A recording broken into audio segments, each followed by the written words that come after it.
It's times like these we learn to live again. It's times like these we learn to love again. And it's also times like these that I'm glad I'm an Elm Street guy. Because here's the deal, guys. Okay?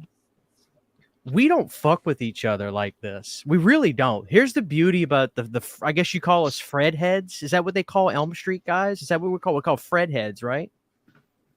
We don't do this kind of shit. Like honestly, if a Fred head likes the remake, you just go, "Oh, cool." And I think that's it. I think Nick has a SWAT team around his house.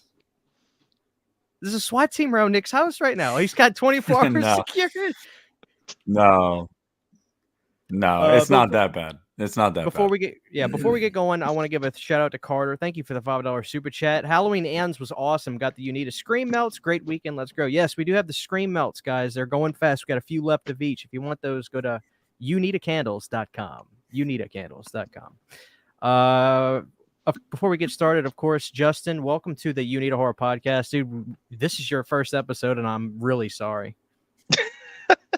No, thanks for having me, buddy. How you guys doing?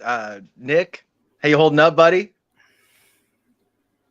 Dude, I'm good, man. I'm good. It's good. It's all I'm not fun, even being man. sarcastic. I am. I'm good. Like, It's been awesome.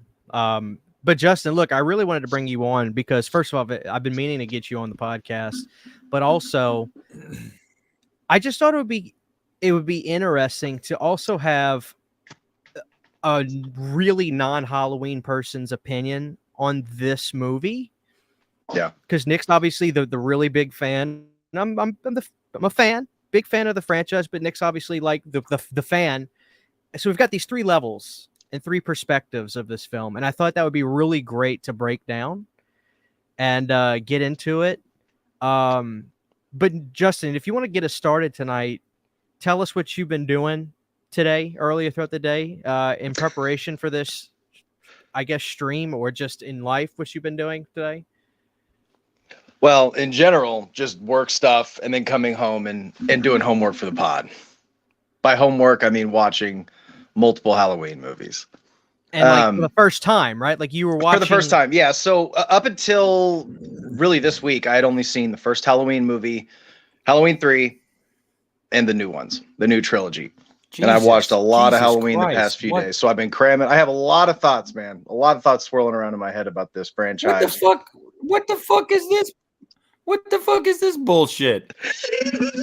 Justin, you've been missing out, man. My God. But that's what I love about Justin. Justin, like Nick, Justin has seen SOV movies that, like, out of 100 people, maybe 2 people have seen them.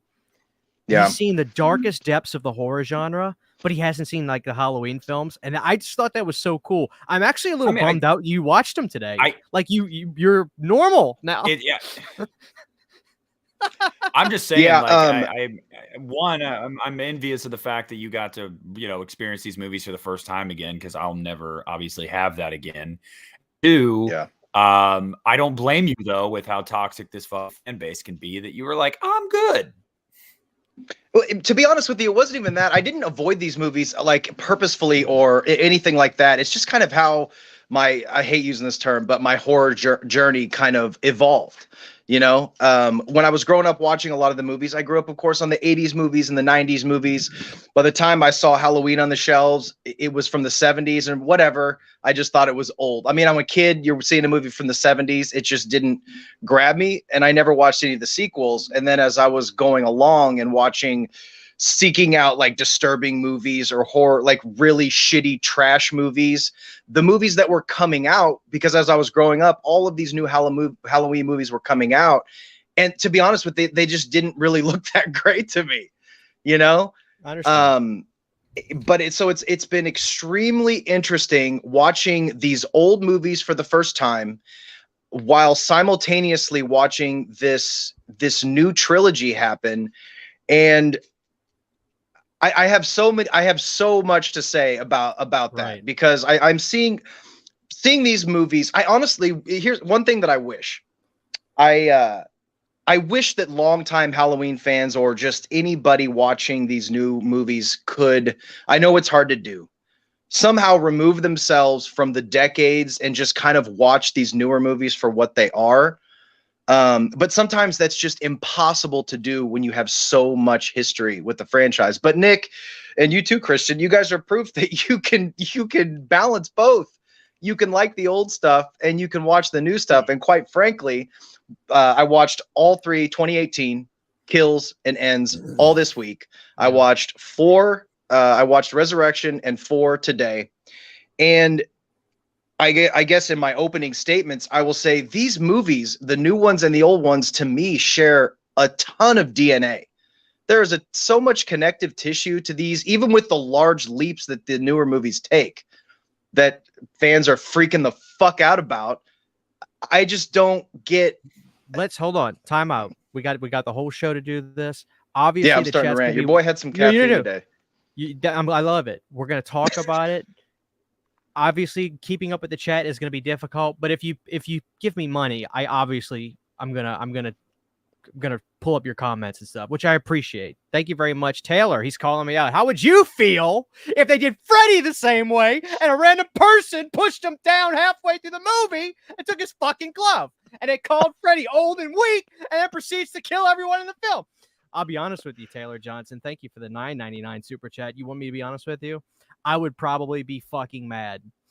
But you know what? That's the Elm Street franchise, and this is the Halloween franchise. I'm a sensitive guy, and it depends on the context of the film. But you know what, Taylor? We're not talking about Elm Street right now. We're talking about Halloween. But point taken, Taylor. Thank you very much for your $9.99 super chat. And thank you, Brandon. He actually says, Nick, thanks for the Halloween 2 video. I now have a new appreciation for it. It went higher up on my ranking. Look at that. Thank you, Brandon. Hell yeah. Love that fucking movie. Love that movie. All right. So the people are speaking out already. There's a lot of people that are saying they don't like this movie. And, what do we know? I mean, maybe this wasn't it for the majority of people. And where do we start? I really don't know where to start. Who wants to actually just do we need to get into, do we need to talk about this as a trilogy? Do we need to talk about this as an individual film? I mean, Nick, where do you think we should start with all of this? I don't know.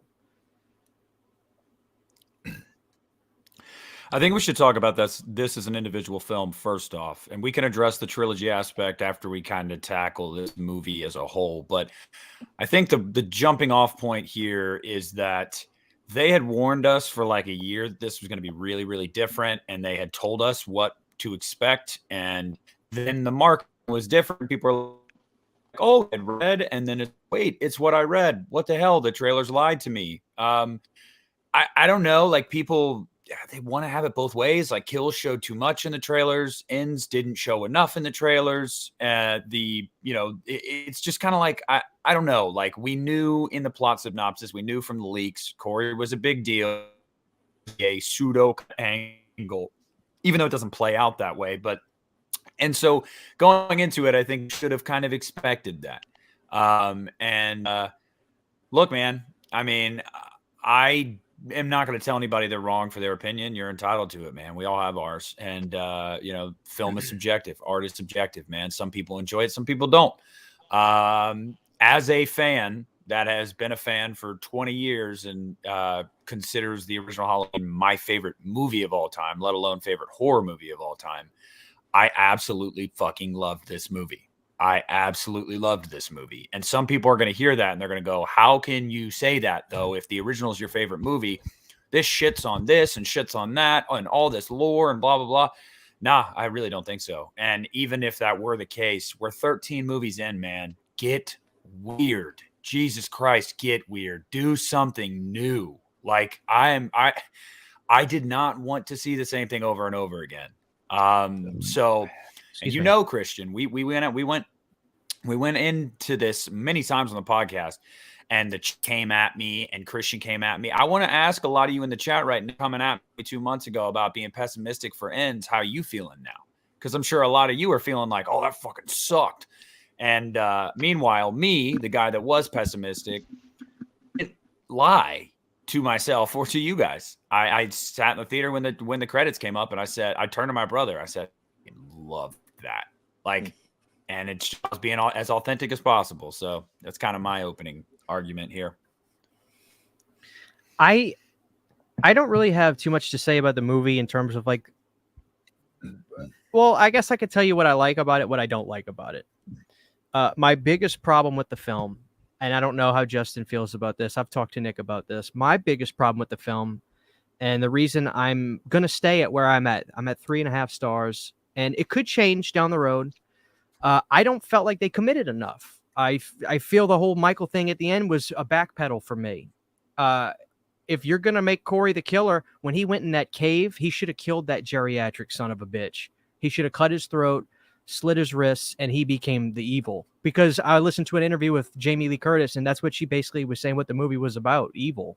And it moves and shit like that. So I almost feel like that was a backpedal. That may not have been what they were doing, but that's how it came across to me. And I think that Corey would have put up put up a better fight, but he did get blasted very well. I don't know. It's like this could have been 2 movies. This movie right here, I think, could have been 2 films. It's funny how this movie takes a little bit of stuff from Rob Zombie's films in a way. The breakdown of a human and just how evil was a germ that can, when it gets in you, it can get worse and worse. So that's interesting. But as a standalone film, I really enjoyed it. I really did. I thought it was different. And I liked Corey a lot. I thought it was probably I'm nervous to read the chat, but I actually thought performance-wise, that was probably the best thing we've gotten out of the 3 films. Whoever the gentleman is. I thought, Period. Yeah. Best written character, best acted character in the trilogy. Fight me on it. Corey Cunningham, most interesting character out of all 3 of these movies. Yeah.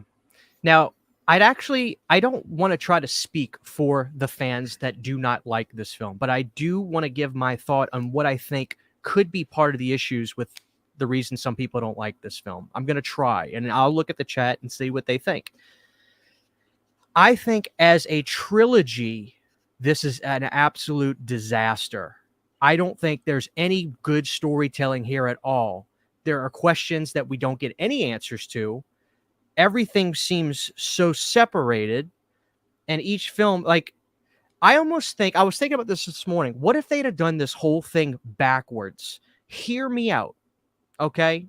You guys may disagree with this, but this is how I could have seen this playing in my head. Mind you, I like the film because it's different. I needed something different. I didn't feel like I was watching a Halloween film, and that's awesome. That's awesome. What if they would have done this trilogy this way? What if the first movie had been Michael has broken out, he'd been missing for some time, and because it happened to Laurie 40 years ago, now she is saying, I'm just going to move on. He's gone. I haven't seen him since 1978, blah, blah, blah. Corey becomes what happened. He becomes the town pariah like he does.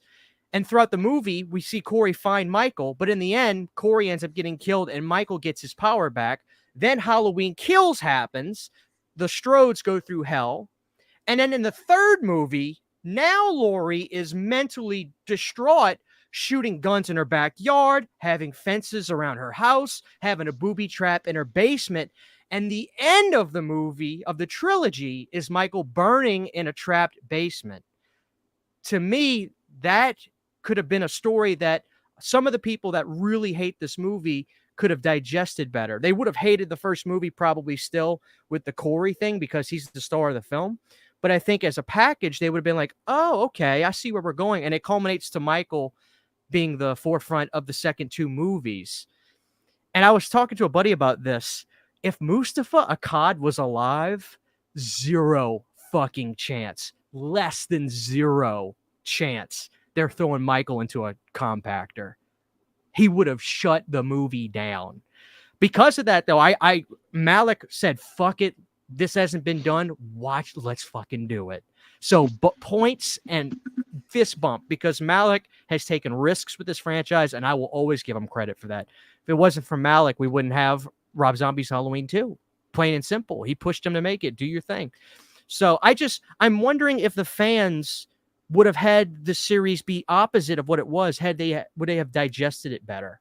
And would the story have been a little bit better? I don't know. What do you guys think about that? Because as a story, what we got, it seems very fragmented. And I can enjoy the films individually, but as a three-piece, where are we going with these three movies? It's like each movie just has a theme, and that's it. You go ahead. You go ahead, Justin. My thoughts looking at these three as a whole, you're right. They really don't have a lot of through line. I do wonder how much was flying by the seat of their pants and how much was intentional. But I guess what I can say about it, I kind of enjoy the fact that we got three completely different movies. That may be like sacrilege to say, but the first movie seemed like if the second two movies would have continued just like the first one, that would have just been repeating everything that we've been doing for 40 years. It would have been the same thing, like a stalk and slash, people hiding behind walls and shit. It's that you just can't do that so many times. So we kind of got ease the fans in with 2018. We kind of got some things we're used to. Second is just an all-out goofy fucking slasher with great kills. It's ridiculous. You can have fun. I mean, let's not forget that a lot of the installments in that franchise are kind of funny to watch. Even the somewhat better ones, they're still just. And then the third one is just completely off the walls, and it is kind of its own movie. That's what I like so much about Ends. Right. As far as committing to some of the ideas, I think once you it's really tough. Like, let's say, go back to what you were talking about. If they would have committed to like the transfer of evil, which I just got done watching Halloween 3. I mean, it's not that crazy of a concept. I mean, to be honest with you, we've done some crazy things before. Right. But I guess they could have maybe given a little background, and we find out maybe Michael was evil from something before. Maybe if we could have got some kind of history, how this thing has been traveling, this evil has been traveling for hundreds of years or something, and Michael was just one of many shapes, you know? But to do that, you're right. He would have had to kill Michael, and they would have had to kind of grow that journey. I don't know if that makes sense, but there's just a lot of there is a lot of loose ends. But I feel like us, the fans, as these movies were coming out, we're talking about this stuff in such this puzzle piece kind of way. Yeah, and I think that's part of some of the disappointment with fans. I remember me and Nick talking about, dude, do you remember when they're going through the graveyard and they're talking about that guy down the road in that town that picked up a hacksaw and killed his family? About they talk about in the original Halloween, and we're piecing all this crazy stuff together. None of that even gets explored at all. Why was he looking out of the window? Mind you, I like the film, but as a trilogy, what happened here? It's interesting. I have to think this was fly by the seat of their pants. You're asking why. I know why, and people have asked me this question too. First of all, I want to say really quick, David Gordon Green said in an interview today that Malik Akkad is already taking ideas for where this franchise is going to go next. So it's not dead. And it'll never die. Two, what they were thinking was they wanted to test the waters with kills. They wanted to test the waters a lot. And one of the things they tested was, how would people react to an explanation to Michael? And pretty resoundingly, everyone said, fuck no. So they went, all right, so we'll just ignore that. And like that never happened. And honestly, as much as I love kills, this movie makes me like it a bit less because kills set up a lot of stuff that this movie intentionally didn't pay off. And it was the right decision to not pay it off, because some of that payoff, you're just not going to please people when you give Michael Myers an explanation and you do stuff like that. Like, but again, it's their own fault because they wrote themselves into a corner in kills, teasing shit that they could not pull off. They couldn't do it. So it's their fault. But I think ultimately they made the right decision with Ends to not do that. Because I just don't think any explanation would have been good. You're right. I remember I said the same thing. I did say that. I said, we don't even discuss why he wants to stare through the window. But then again, what the fuck explanation would they have?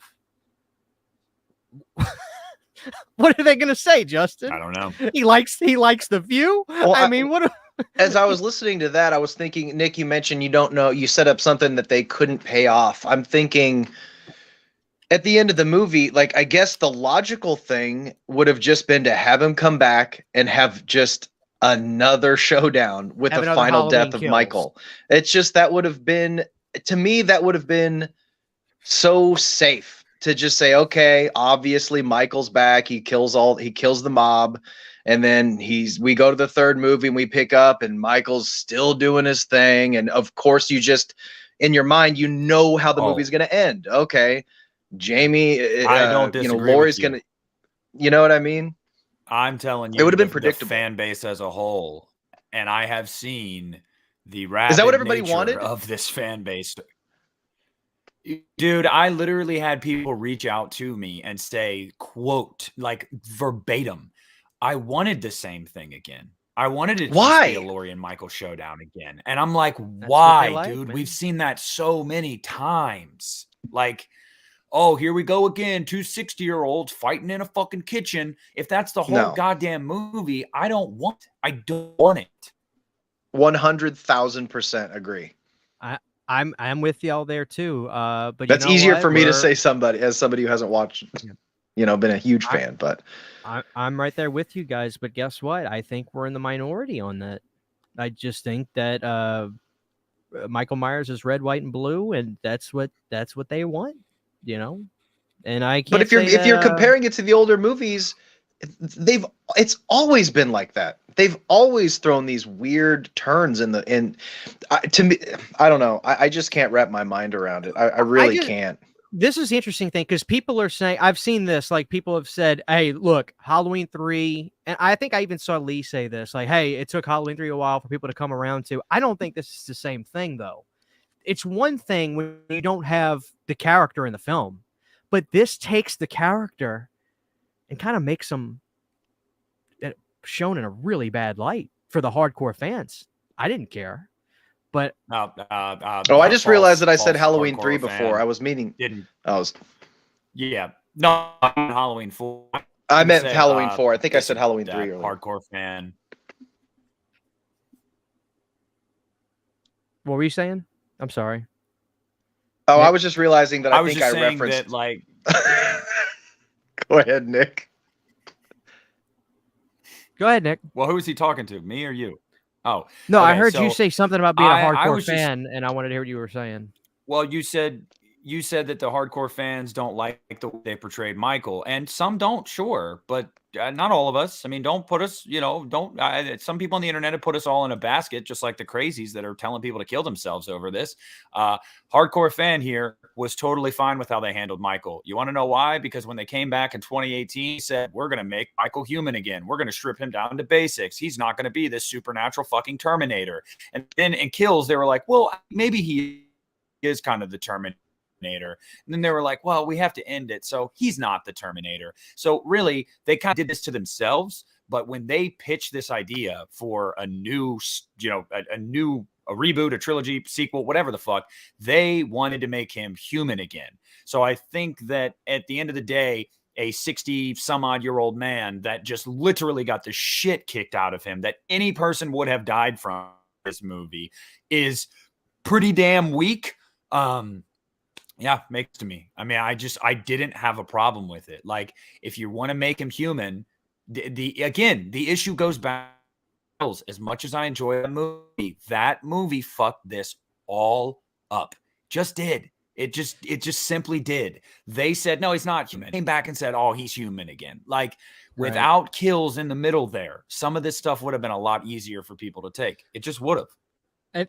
That's one. I'm gonna get to your super chat in just a second, Keith. But that Nick, I wonder how much levity does the breakdown of the trilogy's story aspects and stuff have on their perception of this film, or both of you guys? What do you think about that? Because that's what I think. I almost wonder how much weight does the breakdown from movie to movie not really, like you talked about, like Kills. They were like, let's go into here and. Do they want an explanation? Oh God, no, they don't. So now we have to avoid that. How important is storytelling in this franchise, do you think? That's something I wonder. It is, but it isn't. I think the biggest problem with these writers that they listen to the fan base too much. And I mean that wholeheartedly. They listened to the fan base too much, whether it is by putting in all these Easter eggs in every movie, whether it's direct callbacks, and whether it's, oh, the fans don't want that. Oh, damn. The best way I think to make a movie, and I'll always respect it, Zombies Halloween 2. Don't care what the studio says. Don't care what the fans say. Don't give a shit what anybody wants me to do. I'm just going to do it. And then I'm going to put it out there. And if you like it, cool. If you don't, cool. Right. And Ends was the first time I felt like David Gordon Green and Danny McBride kind of tapped into that a little bit. They didn't do it enough, but they tapped into it a little bit by saying, you know what, dude, this is our last one. Let's just kind of let it all hang out. And it's why it's my favorite of the three. I mean, it's the least formulaic of the three. Even if you didn't like it, you have to admit it is the least like anything else in this franchise you've seen. I totally agree. And that's why I rank that one way higher than the other two. Let me get quick just here. Keith, thank you. What's up, guys? The kills in this movie are my favorite in Dave Trilogy, although I dislike most of the film. Also, the ending was great. Thank you very much, Keith, for your $5 super chat. And we got Carter down here. Got to run to watch Ends again. Have a great one. I'm going to assume that he likes it. Thank you, Carter, for your $2 super chat. I mean, guys, I'm keeping up with the chat. One of our listeners, Ali, is pissed, and I love Ali. He does not like this film. But some people seem like they're okay with it. I don't know. I don't know, Justin. Just make some sense of this, man. What do you think? Do you have any problems with this movie? First, let's get into that. What are your thoughts about this movie as a whole? And do you think they didn't go risky enough? Do you think they should have done it? What do you think? To be honest, as a whole, I call me crazy, man. I have very minimal issues with this movie. I really do. The only thing that threw me off maybe a little bit was how quickly Allison kind of latched on to Corey. That happened a little quick, but then again, you could explain that as she's been through so much shit and she just wanted to feel happiness in some way. She just wanted a release, and she saw the bad boy. He seemed like a nice guy, and she just, wanted to get her fuck on or something. I don't know. She was just having a good time. She's had a horrible trauma. I guess that would be the only thing. I think they overcorrected Laurie maybe a little bit with the grandma skirts and bacon pies, and like that was a little much.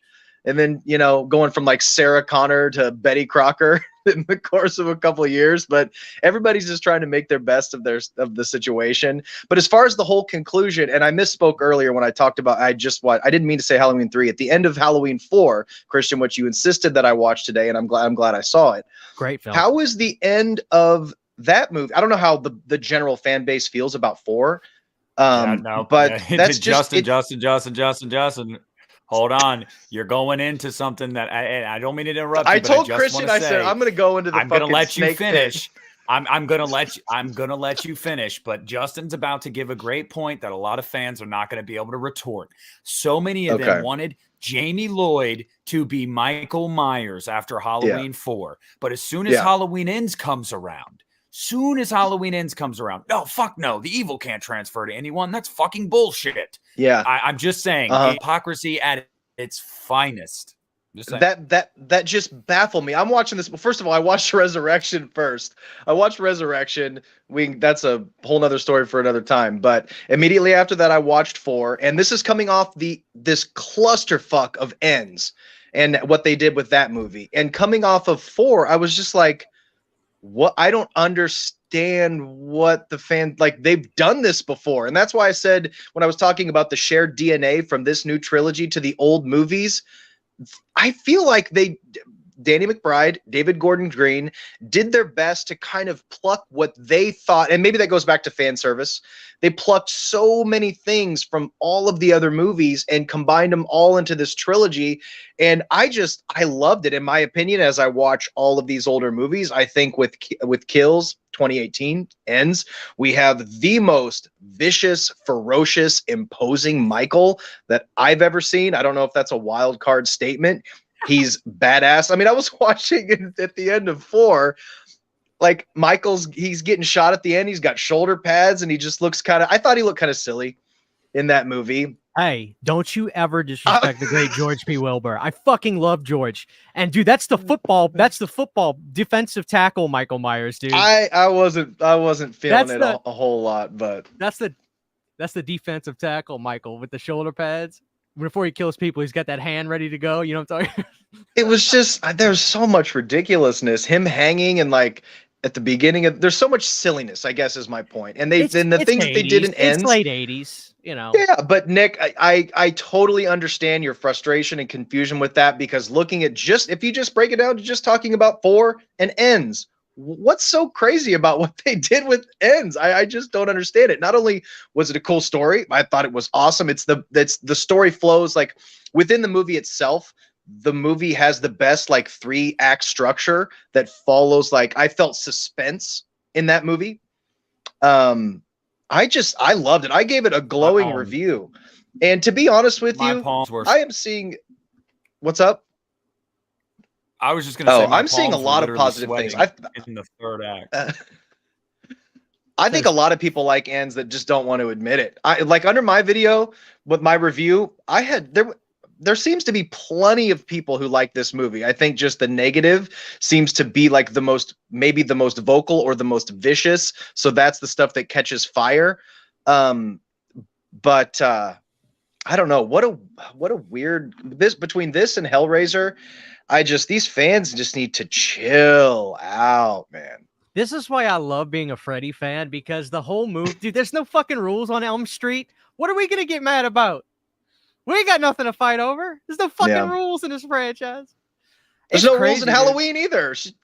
Laurie dies like 14 times throughout this franchise. It resets a million times. Like, I'm really trying to sympathize with the people that they're not happy. Not the mean ones, obviously. If you're telling people cruel things, go fuck yourself. Like, honestly, like, go fuck yourself. If you're really being disrespectful to people about it, those people can go, whatever. But like the people that are really upset, I'm really trying to understand. And because the problem is this, and I don't know if Nick or you agree, the problem is you don't hear too much from the regular people who aren't a big fan of the film. You hear from the assholes. That's just right. That's who you hear from. That's always the way it is. I really think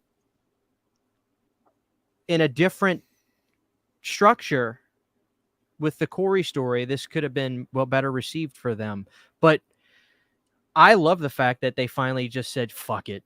I really do. My only problem, they didn't go far enough. Kill that old motherfucker in that cave. Kill him. You become evil. If they would have done that, this would very well could have been my second favorite movie. That really pissed me off in a sense. I was like, I felt we were this close. And then we reeled it back. And I was like, fuck. But I just love the fact that it's different, man. I didn't feel like I was watching a Halloween film. Mm-hmm. Which makes it for me special. Yeah, I don't know. It felt completely different. It really did, from the music, from the cinematography, the look of the film, obviously the opening credits. Was there even much Halloween themes in it? I don't even just remember. A couple times. It was all needle drops. Like it was just songs. Like the intro had the theme. I liked Laurie in this film, to be honest with you. I think this is my favorite Laurie film out of the 3. She's ridiculous in 18, for God's sakes. It's just ridiculous. But I liked her in this one. She actually made some jokes. I liked her. I liked her old school 78 look she had in here. But do you guys agree or disagree that it's odd that when the motherfucker goes missing is when she decides to better her life and relax a little bit, not when he's locked up? Because to me, no, to me that's ass backwards. So I have talked about this multiple times with many different people, and I have no problem with it. And I have no problem with it because I think that it literally shows throughout the movies why Laurie would do that. We saw her in 2018 prepare like Sarah Connor because a couple of high school friends got killed 40 years ago, and this guy's been locked up for decades, but she's waiting for him every day. If people process trauma differently, that's totally fine. I just mean that, where did it get her? Her daughter got killed. A lot of people close to her got killed again. The town went absolutely batshit.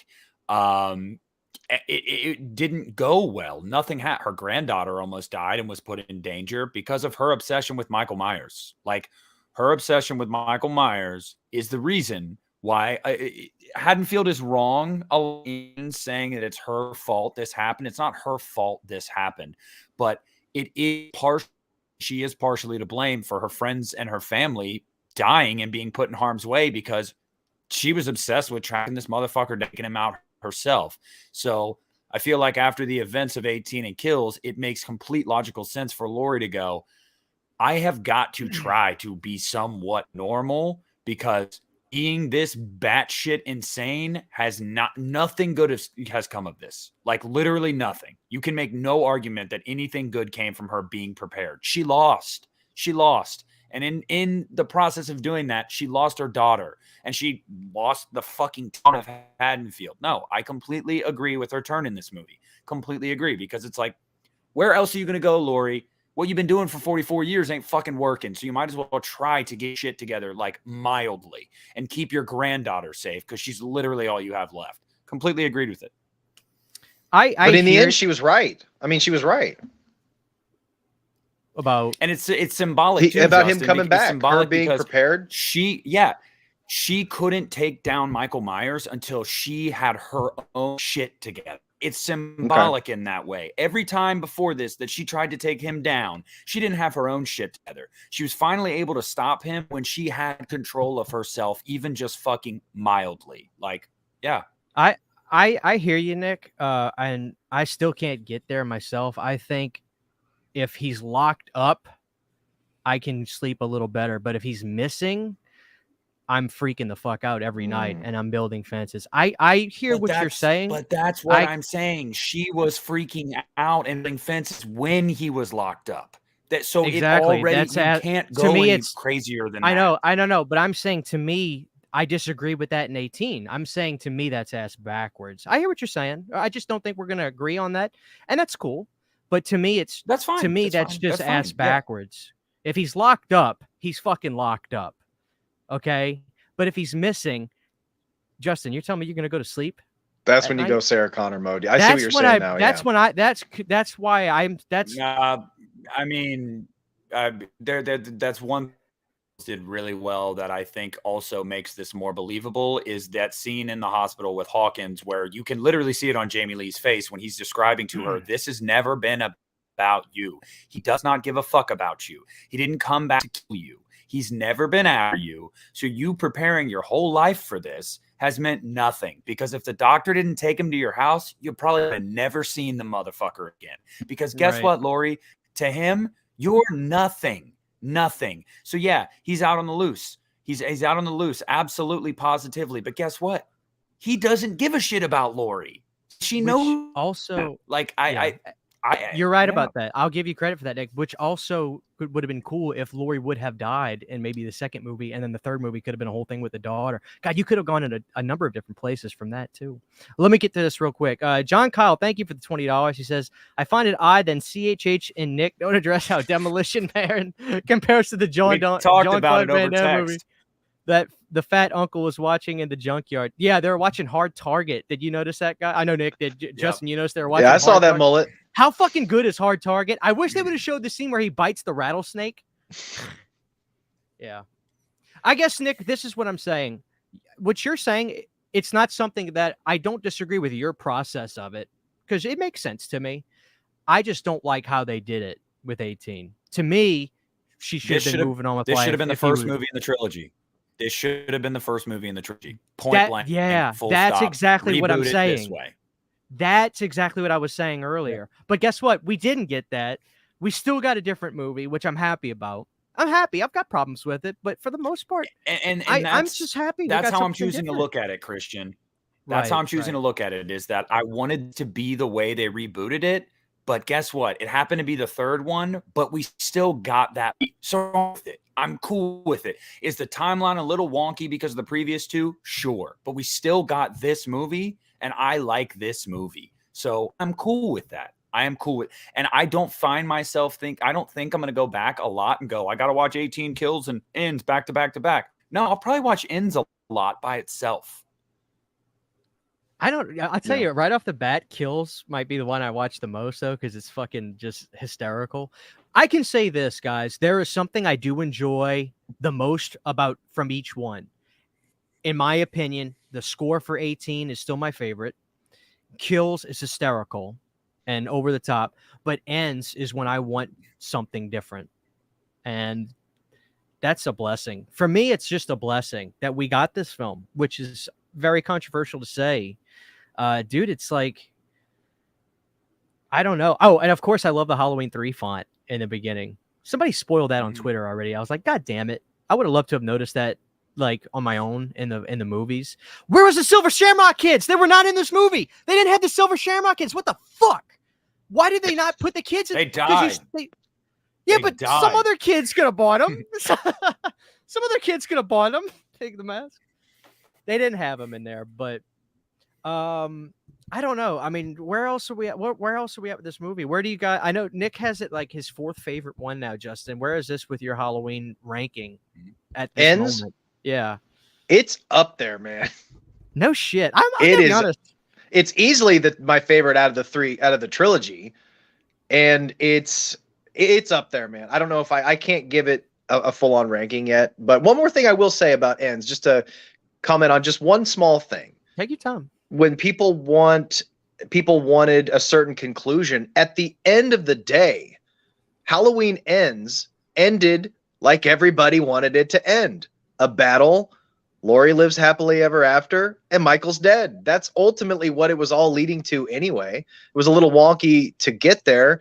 And yes, it would have been nice to maybe have a little bit more Michael in the final Halloween movie. But to me, it was such a satisfying conclusion. As I sat in that theater, the Blue Oyster Cult, and then it goes into that really cool synth way. I sat there through the whole credits, and I was just, I felt so good after that movie. I'm just surprised by that. I honestly didn't expect you to. I actually didn't think Nick was going to like it either. For some reason, I got at the theater and City was like, "Did you like it?" I was like, "Yeah," but I don't know if Nick's going to like that. I don't know. I loved it because it was weird, and that performance from that kid was so fucking good. He sold that movie. People in the chat are not agreeing. They do not like him.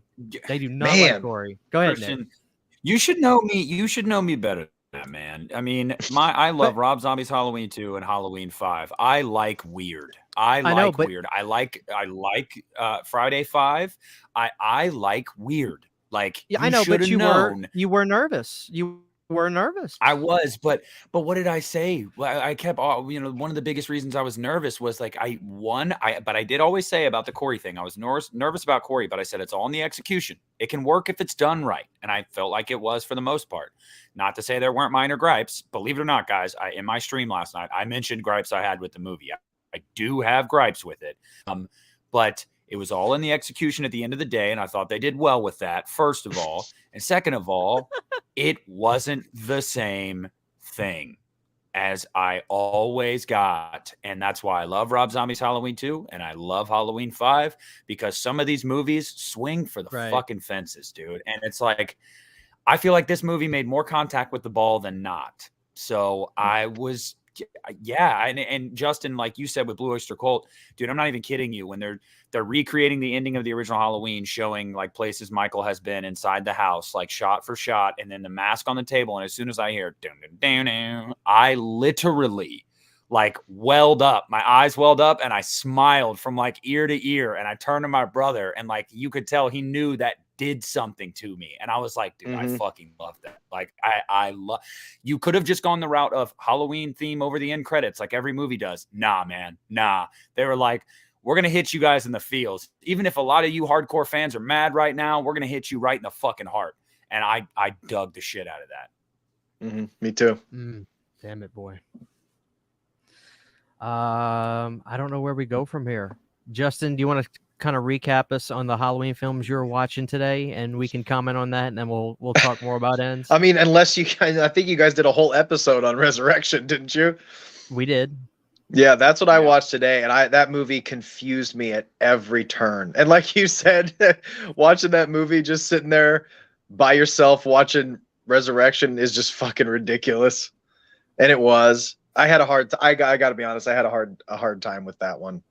That was a rough for one. Rudy, for all of them. Oh. That was rough, man. But then 4 was great. It's great. 4 is great. I love 4. Have you seen Halloween 6 yet? No. God damn it. I was going to bring up something that I think is hysterical, but I can't. I don't want to spoil it, so I'll leave it alone. Let me ask you guys a question.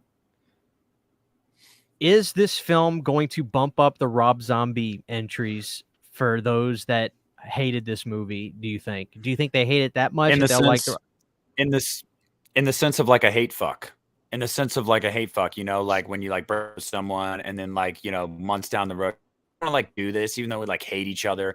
That's what it's going to be like. It's going to be like these fans are going to know I fucking hate these Rob Zombie movies, but you know what? Just to spite David Gordon and Blumhouse, I like them now. So I think in that sense, yes, but I don't think they'll actually ever be able to convince themselves they like Rob Zombie's movies. Because mind you guys, remember, before David Gordon Green came on board, the hardcore fan base thought that Zombie annihilated Michael and the legacy and the lore and the franchise. So Gordon Green's just a favorite new target. But yeah, they thought all of this stuff about Zombie 10 years ago. So don't forget. Fucking love Rob Zombie. I used to shy away, Justin, on the internet of talking about it, but ever since the podcast, me and Nick have really just like, dude, we go all in. We did I love that you do that. We did the Rob Zombie Halloween 2 episode, dude. Yeah. It was literally the whole episode was people throwing stuff at us and us doing this. Well, what are you supposed to do? Act like you don't dodging fucking bullets. I mean, what are you gonna do? Act like you don't love something you love? You love what you love. I mean, those films are a completely different animal. I used to be like that. I used to be terrified to say anything. No, you got to speak your mind now, man. There's no point in talking about movies if you're not going to be honest about how you feel. There's just no point in that. All right, and that doesn't bring a good discourse anyway. Let's Nick is obviously the guy who answers the questions on the show. Ali gives us a $5 super chat. He says, why did Allison thank you for the $5, Ali. Why did Allison get mad at Laurie for killing Corey while the dude is wearing a jumpsuit next to the Myers mask? Attempt to explain, please. I'm actually really gonna let Nick answer that because I don't know if I can explain it that well. Okay, well, first of all, it's a movie, guys. So we don't know how certain people are going to process it, but I personally think that you could easily make the argument that she either didn't see the mask or wasn't really focusing on that, was more or less just focusing on the fact that she opens the door, sees her boyfriend presumably dead, and her grandmother standing over him with a bloody knife. And also, earlier in the movie, about 20 minutes earlier, Laurie tried to stop Allison from leaving, saying that Corey was dangerous. You leave with him. You can't leave with him. So naturally, the next time she sees her and Corey's dead in front of her, she probably thinks, you killed this guy, so I couldn't leave with him. I really did not think that was a stretch at all. No. In that moment, just go, okay, yeah, I mean, she probably thinks she just killed him. Like, what the fuck? Yeah. But then Allison, as she's driving away and sees the radio tower on fire, that's when she goes, wait a second. I mean, how many times have you been in shock in your life where you didn't process everything in a certain situation because it was so like insane in the moment? You only took like one or two things from it and you immediately like ran to conclusions and freaked out. Like we've literally all done that in life. And if you say you haven't, you're full of duty. But yeah, dude, that was not a stretch for me at all. So fair to say a little bit of tunnel vision when she opens the door. She sees blood. I mean, there's a fucking dead guy. There's a dead guy and her grandma's fucking knife over him. Yeah. Yeah. And granted, Jamie didn't say anything either. So what is she going to say? Maybe Allison thought her grandma was fucking going crazy again. Like she had been. I don't know. Her told her whole life that her grandma was crazy. I mean, that's true. That's just true. saying, But when she comes back at the end, it made for a great moment anyway. When they have him on the kitchen island, that scene was awesome, man. That was a great scene. I loved it, Justin. But some people, I got so much shit last night. How could Allison just break his arm like that? Guys, he was on an island. His elbow was on the edge. And it doesn't take that much force to, I mean, it takes some force, but an adult human, when an arm can't bend past the fucking island that it's on, if you put your body weight down on that, it can break. I don't advise you guys try it, but it really wasn't that much of a stretch to me. Plus, fucking horror movie. Jesus Christ. Yeah, it's a horror movie. It was just a badass moment. That's why they did it, because it was badass. I mean, come on. Yeah, the chat is angry. I love it. I turned it off. I turned the chat off because I knew I was gonna be the most vocal about my love for it, and I knew people were gonna try to get under my skin. And again, I've said this 1,000 times. You will not change my mind. So please don't waste your time. I fucking loved it. And if you guys didn't like it, I'm sorry, it sucks. But I respect your and that's cool, man. So Justin, let's take a break for a second. Tell me, did you watch? So you watched Resurrection, you watched Halloween 4. Did you watch any other Halloween film today? No. What are you gonna watch next? I'm not sure. Have you seen the Rob Zombie ones? What I'm gonna watch next in the series? I'm definitely gonna watch 5. That's I'm so out of order. I probably should have started from 1, but I've already seen 1. Time out. Have you seen much Italian cinema or anything like that? A few. It's not my biggest genre, to be brutally honest with you. But does it have giallo vibes? 1,000%. Oh, okay. Look at it as a giallo because it is a foreign type. It's a foreign guy directing the film, so he puts that weird flair on it. It's a little kooky. Go into it like you're watching a Dario Argento film. Okay. Seriously. But it continues the same storyline though, right? It didn't reset again. It's fucking awesome. I'm not even gonna lie to you. Halloween 5 is fucking awesome. It really is good. But the fans hate that too. Fucking hate everything. Me and Nick like everyone that me and Nick like all the films that everybody hates in this fucking franchise. Like Halloween 5. Good. Fucking love it. Everybody hates it. Rob Zombie's Halloween 2. Everybody hates it. I fucking love it. And now it ends. Dalton, thank you. Overall, how I feel about this trilogy is wasted potential, frustrating, but I can have fun with them. I mean, look, I thought it was a good movie. I really did. I thought it was a good movie, guys. It is a good movie. It was a good movie. Yeah, it's a good Halloween movie. Because it is a Halloween movie, you know. Are we going to start hearing the it's Halloween Ends? Halloween Ends is a good Halloween movie, but it's just not a Halloween movie. I've already fucking heard it. It's a good movie. It's not a good Halloween movie. It means that it's gatekeeping. That's what it is. It's fucking gatekeeping of. I hate that as shit. a fan, I know what. It's gatekeeping. It's exactly what it is. No, it's got Halloween in the title. It has the character. It has the DNA. It deviates a lot, yes, but it is a goddamn Halloween movie. No matter how many mental gymnastics perform to say it's not, it is. This same shit happens every time with these French. Go back to 2013 when Evil Dead came out. How many times did you say, I mean, if it wasn't called Evil Dead, if it wasn't an Evil Dead movie? It's like, well, it is, and it doesn't change what the movie is.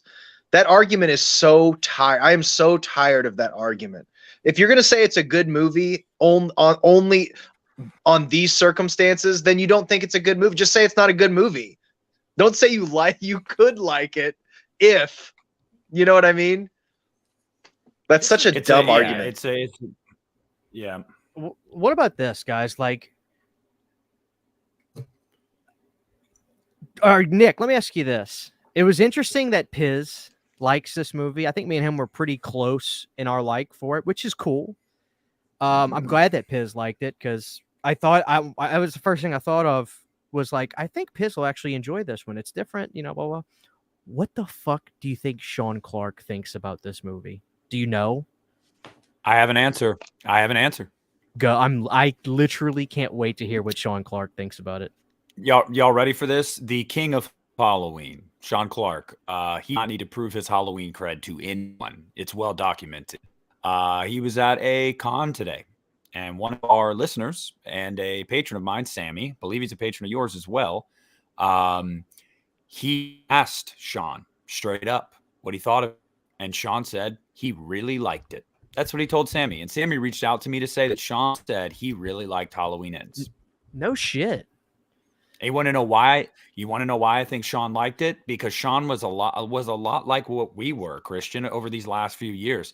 He was same old shit. This is getting tired. This is getting long in the tooth. This is the same old shit. Mix it the fuck up. I think that's why I liked it. I'll be a son of a bitch. Wow, I did not expect that. Thank you, Ali. Do you think I can whip Myers since Corey did? Corey was the chosen one, okay? Ali. Dude, now if you were Muhammad, can we give credit? Can we give credit to Rowan Campbell? He's a pretty buff dude. He's a Thank dude. you, Ali. This is not some like tiny dude. You know what? I fuck with Rowan Campbell. He's pretty cut, man. Just saying. I liked him, man. I'm kind of sad he's dead. I would have liked it. I would have been totally fine if he would have been the next Myers. Like, honestly. I like that mask he wore, too, in that scene where he goes to that doctor's house, which that was the little bit of schlockiness I was happy to see. I thought we were going to get to see some titties or something, but we didn't. Like the doctor with the nurse. Same. You know what I mean? Yeah. That was a great scene. And what was that mask hot. that she was? What was that mask Corey was wearing? He had like a stranger's type scarecrow. Mask. I love He's that. a scarecrow. Yeah. I love that. That was a cool scene. It's just, dude, I mean, do you realize we saw Michael Myers tag team with a buddy to kill people? Like, that happened. They went awesome. They went there together. Can you believe that really happened? It was awesome. I loved it. And I never got to watching that Michael was actually like, oh, you are my young Padawan. No, I got the vibe that Michael was like, I need to get my groove back. Like Stella was trying to get her back. She's like, you can hang along for a little bit, but I'm going to kill you soon. And like, I always got vibe. I knew, because I know Michael. Like, and then Corey done fucked up and took advantage of the weak old man and took his mask. So later in the movie, Michael's like, all right, dude, you know, you're not. I'm gonna break goddamn neck because you're a little bitch. I loved it. Yeah, that's something I wanted to ask you guys about. So I read the end of the film, and again, I'm really not the most versed in this stuff, so I'm not really good at putting the pieces together. Is Michael killing Corey at the end just Michael's way of being like, I don't give a fuck about anybody at the end of the day? Is that because that's what I took it as? I'm back. So that made me. Let me get to these super chats really quick. I really appreciate it, guys, because I don't want to miss these. Thank you, Brandon. $4.99. Appreciate it. Just wanted to mention that my favorite scene is when Corey, you motherfucker, do you have that tiki mug? You son of a motherfucking bitch. God damn you. I need to get those damn things. I love them. There was a trioxin. They did a tar man. I saw that. God damn it. Cool. They're still available on the site. Is it? I need that. Anyway. There's two variants. My favorite scene is when Corey was fighting Michael for the mask. I thought that was hilarious. Okay, we got to talk about that. That is probably Nick. Is that the biggest thing you've seen people talk about? Is that, or one of the biggest things is that him going into the? I keep calling it a cave. I've got to stop calling it a cave. It's a fucking sewer, but I keep calling it a cave. But hold on, we'll get to that in a second. Thank you very much, Brendan. I appreciate it. And Ali sends us a $2 super chat. I'm just goofing, dudes. Love you guys. No, Ali, look, dude, I get it. You are the majority. The stuff you're saying man. Is a lot of fans, and I love it. I love it. Ali, Ali is a supporter dude. of the podcast and both of our channels. Love you, Ali. I know it's not personal, man. I know. It's passion, dude. I get it. This is the fucking Halloween franchise, man. Like, this is people's lives. It's part of their DNA, you know? But anyway, let's get to that real quick. Nick, thoughts on Corey going into the cave? Fuck, I'm going to call it a cave. Going into the cave and tussling with Michael to grab the mask from him. How did you read that? How did you take that scene? Break it down for me. The score refers to it as a cave. There's a track called Drags to the Cave. So you're fine calling it a cave. Dude, I didn't mind it. just didn't mind it. Like, and I didn't mind it in the sense of, like I said earlier, that this was going back to the base of what 2019 had promised to do, that Michael was just a man. And if he's just a man, well, at this point, he is fuck yeah, Garrett. If he's just a man, at this point, he is literally just a geriatric, severely wounded man. And like, if you're telling me a 25-year-old pretty buff guy couldn't overpower that weak geriatric man, I mean, I know it's not the Michael that a lot of see, because that's not Michael to them, but that's what this movie in this world, although muddled at times, was trying to get back to. So yeah, I've definitely seen people complain about it, but I just didn't have the same complaints because I had accepted going into this. I fucking knew he was going to die, Christian. I knew Michael was going to die in this movie. I knew it. So I had come to accept you're probably not going to see the Terminator again. Because this is where I'm at with it. And I don't know if I'm right or wrong on this. I do think, in a sense, Michael himself as an evil entity was in some form or fashion supernatural, because in Kills, he literally lifted a 190, 200-pound firefighter up off his ass. And so when he stops killing, that's when he's weaker and weaker. And he's already old by that point. So what are 4 more years anyway? So I don't think. Am I right or wrong? I don't think this movie. Well, you're not wrong. I don't think this movie contradicts that at the end of the day when you really get into the meat and potatoes of it, because it could simply be, and John Carpenter's initial intent all along was that Michael Myers was just a man and there was an evil inside of him. Like, so it's almost like demonic possession in a sense, like not entirely, but it's like, yeah, there could be that supernatural force in him. He is severely wounded and old. Eventually that force is moving through is going to give out. And then it that plays out even more in this movie, because it seems like part of that evil goes into the younger, more viable vessel of Corey, because, hey, this body I'm in, it ain't cutting it anymore. You know what I mean? So maybe the writers didn't think that deep, although I do think they did with this one movie. I do think they did. And David Gordon Green has talked about that too. So no, I don't think you're wrong. The evil in him provides supernatural abilities at times, but he himself is not supernatural. He's a conduit for that evil. That's how I've always taken that. That's interesting. Yeah. Where are you at with that, Justin? Well, I was just thinking, going back to 4 again, Loomis says he's no longer a man. He says some line. I can't remember the exact line, but they go, he's just a man. And he's like, and Loomis is like, he's not. What is it? What's the line? Something like, this isn't a man.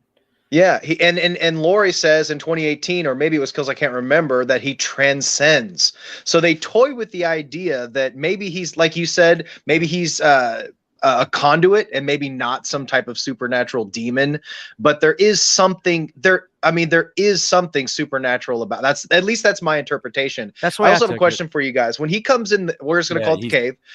When he goes in the cave, do you think the reason that he did not kill Corey just immediately then was because he just physically couldn't, or for a moment there was a tiny piece of human left in him that noticed that he, because of what happened when he was babysitting that kid, there was some sort of, not sympathy, but like kinship. Obviously there was, but then at the end of the movie, when he got all his power back, he's like, no, this wasn't no friendship. I'll fucking kill you just like I will anybody else. You're not special. We didn't have a moment. You know, this isn't Terminator 2. You're not my John Connor. I will kill you. I just couldn't do it in the cave then.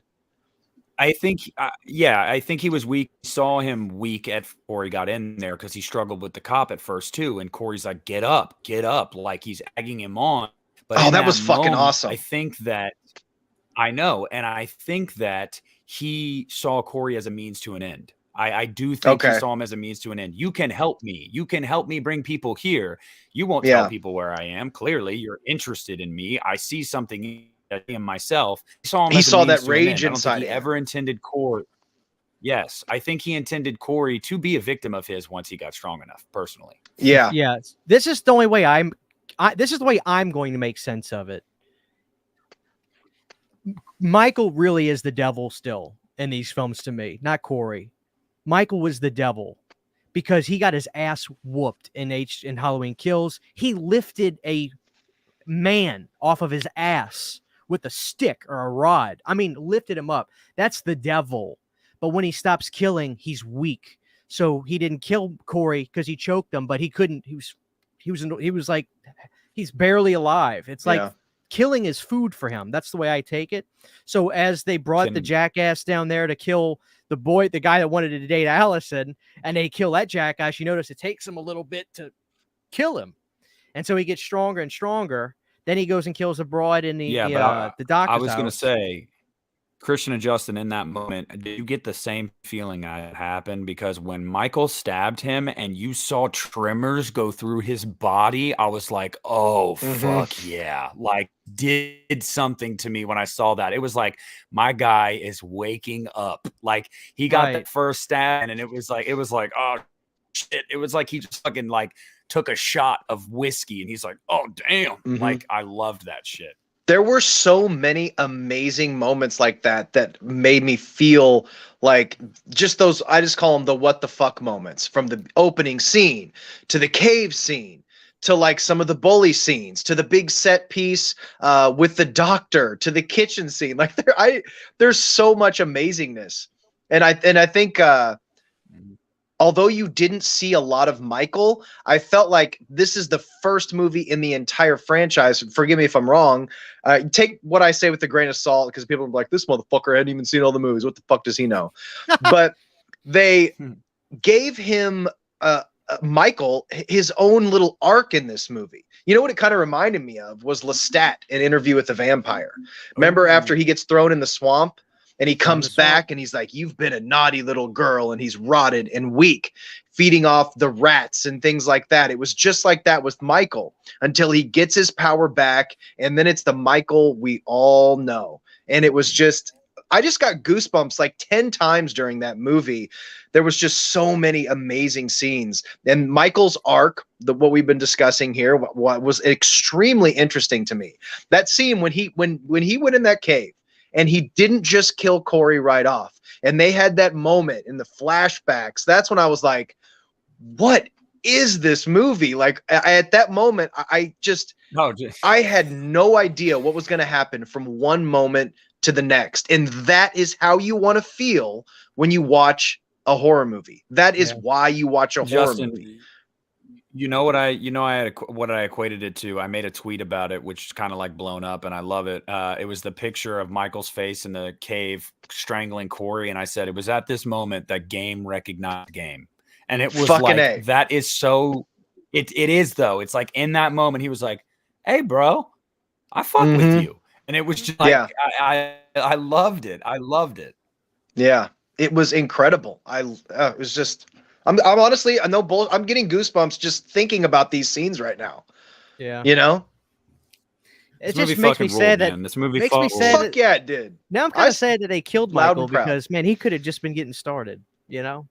He was back killing everybody. Yeah. Thank you, Ali, for the $2 super chat. Is the post reaction from fans best part? Oh, this is my favorite time of year, man. I love it. I literally love it. Not for me.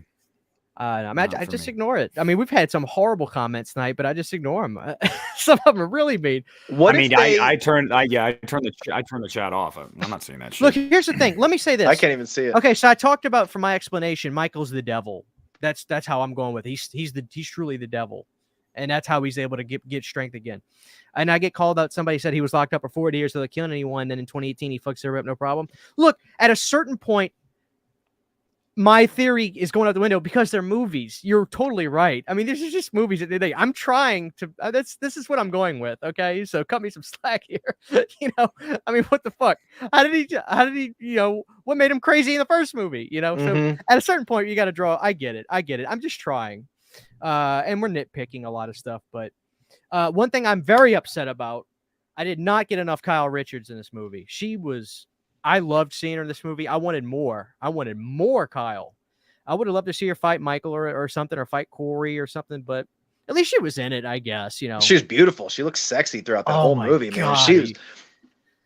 Yeah, it's like Barbara Crampton. She just gets fine. It's like ages like a fine wine. She was just stunning. Yeah. Oh my god.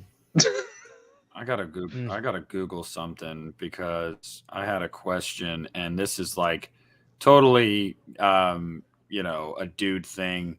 But I was noticing something in Halloween Ends that I really, really liked, and I can't find the answer to it. But Andy Matichik, I gotta say, there was something about her in this movie that I was just like, I'm looking at you in a different light than I have in the past 2 films. You're kind of hot, and I don't know Oh my what God. it was. Who you telling? Yeah, I don't know, but I'm just. It was the confidence. She had the leather jacket. She was more put together. That's what I'm saying. Her arc in this movie, she was just done being sad. She's like, I'm going to be a badass now. I'm going to be confident in myself. I'm going to do what I want. She didn't really, her character was kind of blah in the other one. She didn't even really have a real character. This is when you actually saw her actually as. Had something to do. Yeah. She had something to do in this movie. Yeah. She wasn't just the granddaughter. She kind of, it was kind of her and Corey's movie, really. Justin, you just reminded me. Christian and Justin, did you guys notice this? This was a huge pet peeve of mine in the last 2 movies. Not one time did Allison refer to Laurie as grandmother. Not one fucking time. And I said, thank you, God, because people don't fucking talk that way. That was a real criminal. That is the real sin of this trilogy. Grandmother? Who the fuck says that? I'll tell you one thing. You say mama, grandma, Mima. Come on. I wasn't Googling Andy Matichak in the first 2 movies, but I sure as fuck was after Ends. I'll say that. And she's let's talk about her performance as well. She's Time out. There was only What's Garrett saying? One Scout Taylor Compton. Don't you fucking dare ever compare. Scout Taylor Compton is literally a goddess. A goddess. Yes. And he's not there yet. I'm sorry. She's lovely. But Scout can have all my money. I'll do whatever she wants. Okay, I got to stop. Go ahead, Justin. No, that was it. She's just really hot. And she's a good actress too. But I wanted to say she's a good actress too. That was my. She gave a good performance too. Look, she'd be very flattered to hear this. She's like, "Hey, these guys think I'm good looking. What the hell?" I mean, well, this was a huge break for her because in the other movies, like I said, she didn't get to shine. This was kind of her chance to even for career, like for her career wise, it was a great outing for her, and especially for what's the actor who played Corey? What's his name? I don't know. We're gonna see him and stuff too. He made a really great impression. I think we're gonna see. One thing about him: did they put black contacts in his eyes for the second half of the movie? They might have done something. I don't know. That's a good question. Maybe I think they darkened his eyes. They might, but I gotta say something. His name's Rowan Campbell, and he was a fantastic actor in this movie. Even if you don't like the character of Corey, I thought his acting was great in this movie, and I did feel like his arc was earned. I did personally feel like it was earned, but whatever. Secondly, guys, about what I think is one of the standout scenes in this fucking movie, bro. Like the junkyard. I mean, oh my God, the junkyard scene was the first junkyard scene. You talking about like in the middle of the film? The where Corey is full Michael and fucking everybody up, and the fucking blowtorch to the mouth. That was fucking crazy. Dude, that scene was awesome.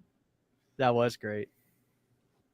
This is probably a mistake, guys, but I'm actually going to ask the chat right now, and everybody in the chat, especially those that aren't a fan of this movie, just for me, name one thing, and I'm going to challenge this to Nick on the opposite end too.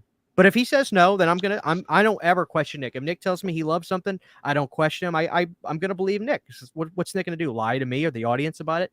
I want everybody in the chat that is not a fan of this film to say and be sarcastic. I mean, still laugh if you say something funny. If it's funny, I'll laugh. But say one thing that you did like about this film, and I want to challenge Nick, who did love this film. What is one thing you think could have been done maybe a little bit better or changed for your own personal taste? Like for me, as for instance, like I told you, I think he should have killed Michael. But go that way, and we'll see what the chat says. But really quick, let me get to this because I want to keep on top of it, Nick. I'm sorry. Ollie's, thank you for another $5. Laughed so hard when Corey made the hot tag in the sewers while holding that dude's arm, WWE style. Corey should have said, "Get him, brother." Thank you, Ollie. All right, Nick, it sounds like you got something. Go ahead. I do. I did not like the opening credit sequence. I liked the font. I thought the shit with the pumpkin was too busy, and I just felt like you should have just kept it simple with like the original Jack-o'-lantern. I really thought they were just really kind of like jerking themselves off with that. Like, look what we can do. And I care for it. I personally, this is going to be controversial to some people, don't really care. I didn't need the showdown at the end. And I know Christian's on the same page. I didn't need it. Like I didn't need it at all. And it's not that it wasn't rewarding, but the fight in 18 was better and the fight in H2O was better. And it's just kind of like she got him finally, sure, but I didn't even need it. I would have been totally cool with just Corey. Like I really would have. And the whole showdown like or the whole parade thing? I actually didn't mind the procession because it made sense. Haddonfield's a fucking loony bin, dude. Like the fact that they would do that, we've seen them. I mean, throughout this franchise, Halloween 4, they've done some weird shit in this town. So I'm cool with that. But it was the whole like Michael v. Laurie thing again, because too, it was like 3 minutes, bro. Like they build this huge showdown. It was not long at all. And I'm like, so I just didn't need it, but whatever. And then I am so sick and tired of this trilogy playing with us fans about the will they, won't they shit with Hawkins and Laurie. It's clear they're there. Just fucking do it already. Jesus Christ. Like, this guy clearly loves this woman. Like, I feel like they kind of did. Why are we still doing it? They did at the very end, but you still don't see it. But it was one of those things that was like, this is on a fucking platter for you guys, and you just don't take it. Also, the homeless guy. That was another gripe. It's probably like my biggest gripe in this movie. I didn't need that fucking hobo, dude. He was so over the top and like unnecessary. Like, I'm the fucking hermit from Halloween 5. Then, why wouldn't Michael have killed this hobo already? He's right outside the cave. If Michael needs to kill people to get stronger again, he would have killed this motherfucker. Like, he was the crazy hobo, Ralph, Nick. Nah. Yeah, and it was stupid. Get rid of fucking hobo. So believe people say I don't have gripes about this movie, and I do have other things. There's things I did not like about it, but everything that worked for the movie worked so goddamn well that even those minor gripes was like, I don't really give a shit in the grand scheme of things. I really don't. Well, let's see what the people are saying. Good discussion, Nick. Let's see. Wow, where do I start?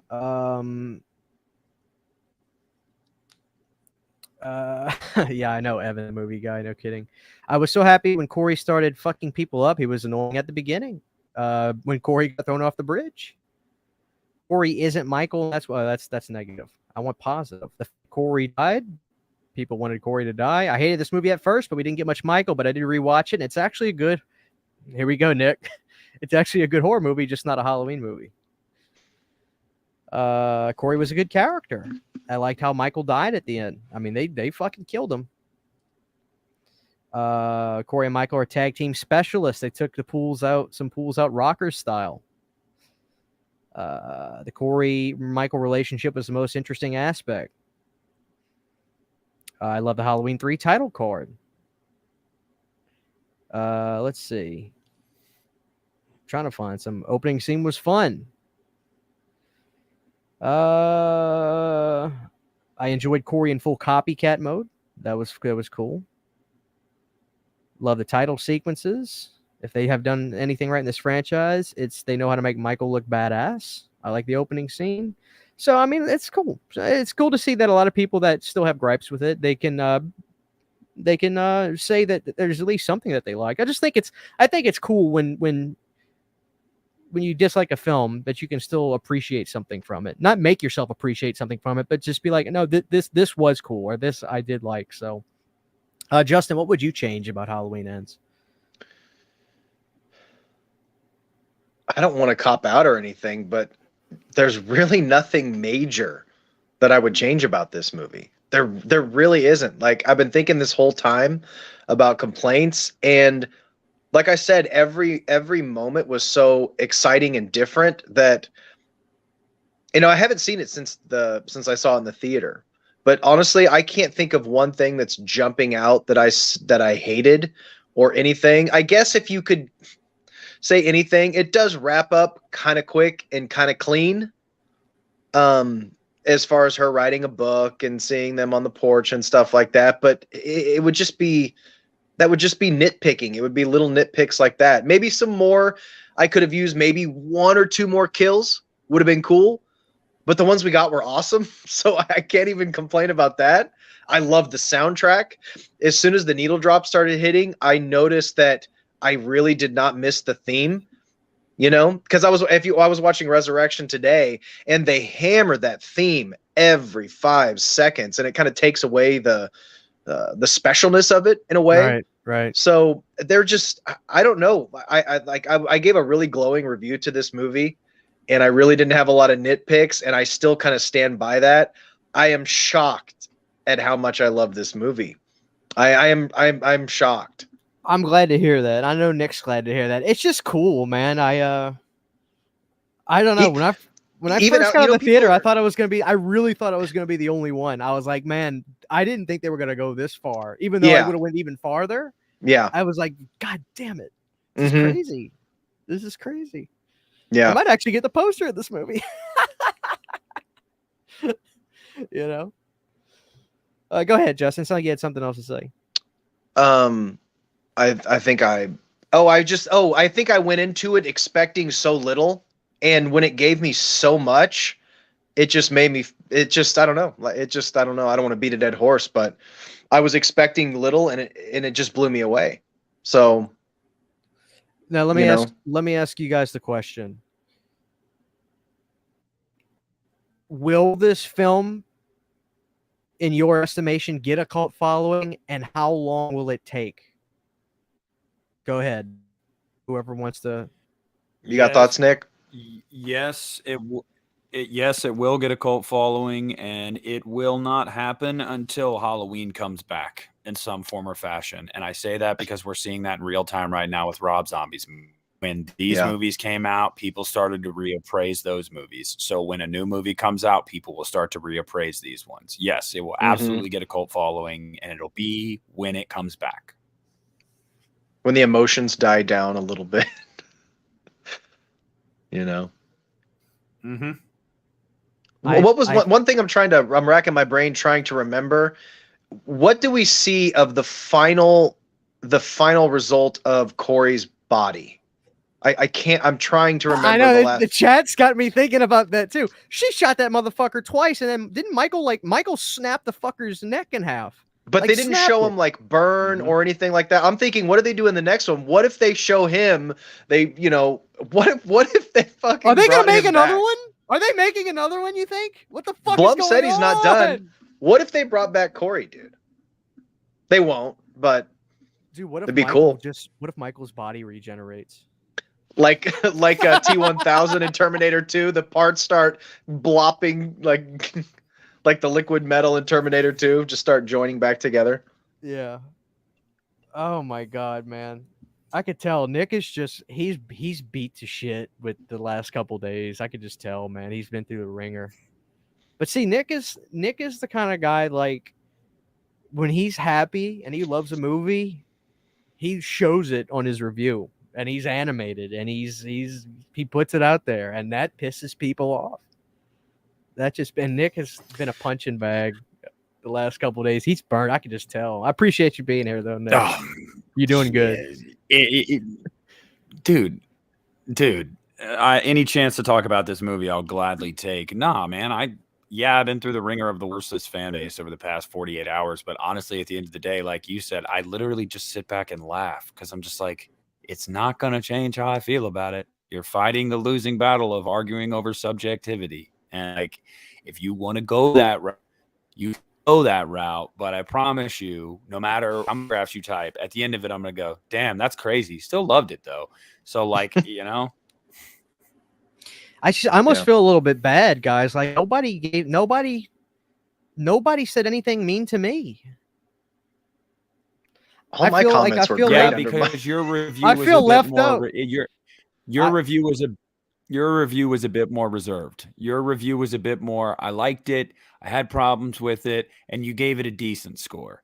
My review was, I can't believe I liked this. I did, I am blown away by this shit. And people are much more okay with you just going, it was all right, you know, decent, rather than going, holy fuck, that movie did shit to me in my my pants region. And that's what this movie.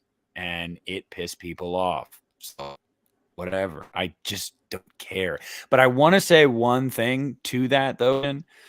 I have got to say, the people that are going around with the attitude right now of like saying one thing, being like, yeah, dude, everyone has their opinions, like respect it. But then also having this energy of like, dude, it's crazy you guys like this movie. It's fucking terrible, but whatever, man, to each their own. It's that kind of mentality of like, I'm right. You guys are fucking stupid, but like, whatever, be stupid, I guess. That's the like the smallest dick. That's the smallest dick energy you can have. Like straight up being like, you are not objectively right. Like you're just not, and I'm not objectively right. Like that's the way it is. It worked for me. It did work for you. But like this attitude of like holier than thou, like, oh, look at these poor little idiot children loving this. It's like, get the fuck off your high horse, bro. Like for real. I almost wonder. It's like I feel like in a sense. Now, don't get me wrong. I'm not saying any of us are somebody, but we're almost in the same boat of the people that are making the movies and doing this kind of stuff. Because it's like, dude, when we review these movies, here, by the way. I'm still here. You're cool. When we review these movies and stuff, we're putting ourselves out there and our opinions out there. And most movies, when people disagree, it's one thing. But with Halloween, dude, despite the fact that I did give it a moderate review when I liked it, but you know, I never got hate. And the people that love it, dude, I've seen it. I used to think it was kind of made up, but I've seen some of the comments. I mean, one guy actually talked about Nick in my video, my chat. Talking about Nick in my chat. So like I was like, okay, it really is ridiculous. But it's just like I don't know. I think we just gotta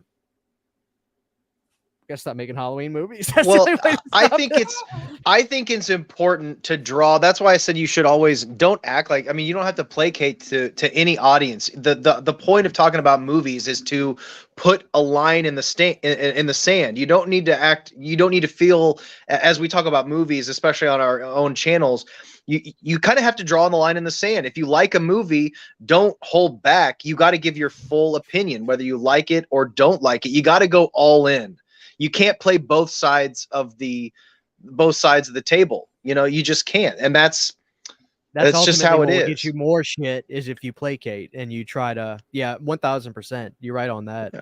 Well, I felt the exact opposite when I got the nastiest comments because I didn't give Hellraiser a good review. I really didn't. That's a whole nother thing. But I felt, because I didn't love that movie like it was the best movie I've ever seen, I got vitriol, Are you transphobic? Are you blah, blah, blah? Were they saying it was ridiculous? And Nick, one thing I will say, because I think, because it seems like you did in your comment section just get an overwhelming amount of negative stuff. And I think that a lot of it has to do with just the DNA of your channel. A lot of your subs have gone for a long time to watch Halloween content. So you have a very focused audience that's kind of centered around Halloween. So that just brings a more fervent, kind of vicious audience that they were probably just waiting for you to drop your review. Like, oh, dude, what's this? What's he gonna say? But just hoping that he better think how I think. See, Nick's comment section is standing room only. Well, hold on. I'm going through the comments right now because I just want to tell you guys. Let's see. Take your time real quick. Thank you, Dalton, for the $2 super chat. And I also got to say, Halloween Ends is way more toxic than 2018, if I had to guess. 5, 6, 7, 8, 9. Or thank you, Dalton. Appreciate it. 10, 11, 12, 13. So 196 comments on that video, and only 13 of them are like hateful. So that's actually a pretty fucking good ratio. A lot of them are like, even if they didn't like the movie, they're like, a lot of them verbatim, I didn't like it, but I respect your opinion, or I'm glad you liked it. I'm glad you got something out of it. And I'm totally cool with that discourse.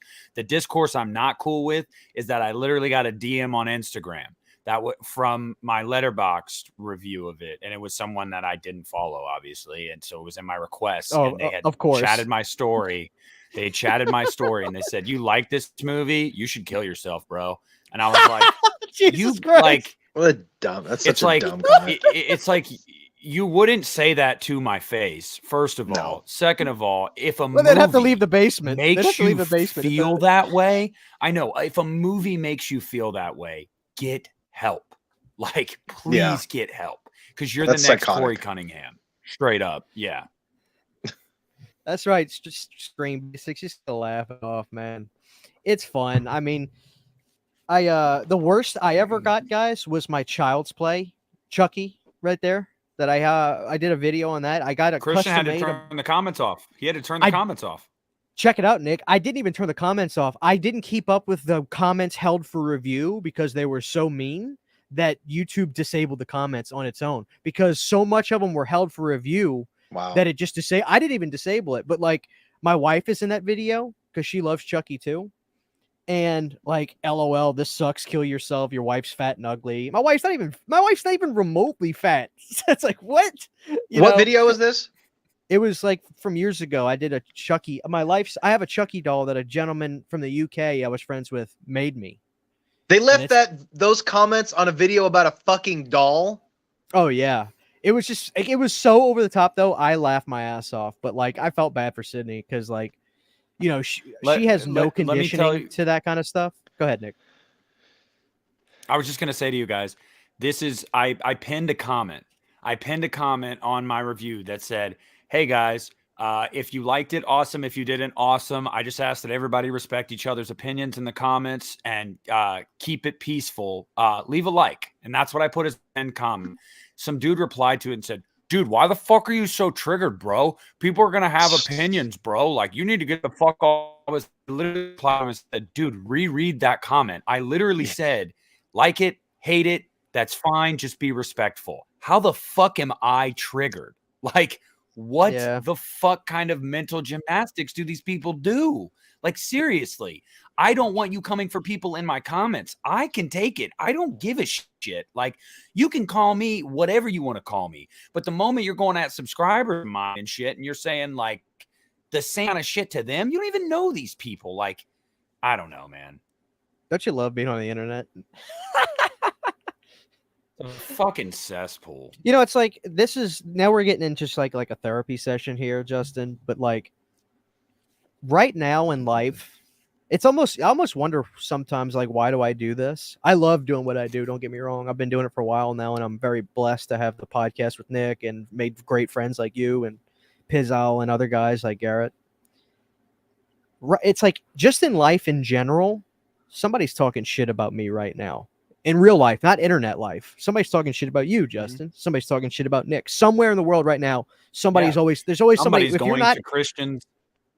Somebody's going to Christian's videos to talk shit about Nick in the comments. But I'm not even talking about like our internet personas. I'm just talking about real life. Like right now at work, somebody is upset that I didn't do something. I didn't have something ready enough, or blah blah blah, or I'm a piece of shit for this or this.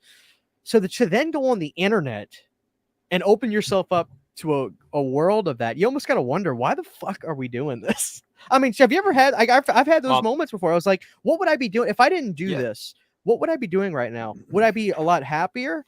Would I be more at peace? What would I be doing? But then again, I wouldn't have the friendships that I have. So you got to take the bad with the good. The way I look at this, man, the way I look at this is very simple. Is that I've said this over the past 2 days with a lot of the nicotine. Like I personally, 99% of you guys have been respectful and have been completely cool and understanding. It's just the 1%. It's the 1%. It's just really loud, but they're the vast minority. So I don't care. But no matter the negativity I've seen, Christian, I'm reminded, you say the same thing. We go on YouTube, we put ourselves out there, we express ourselves, we open ourselves to hate like we really do.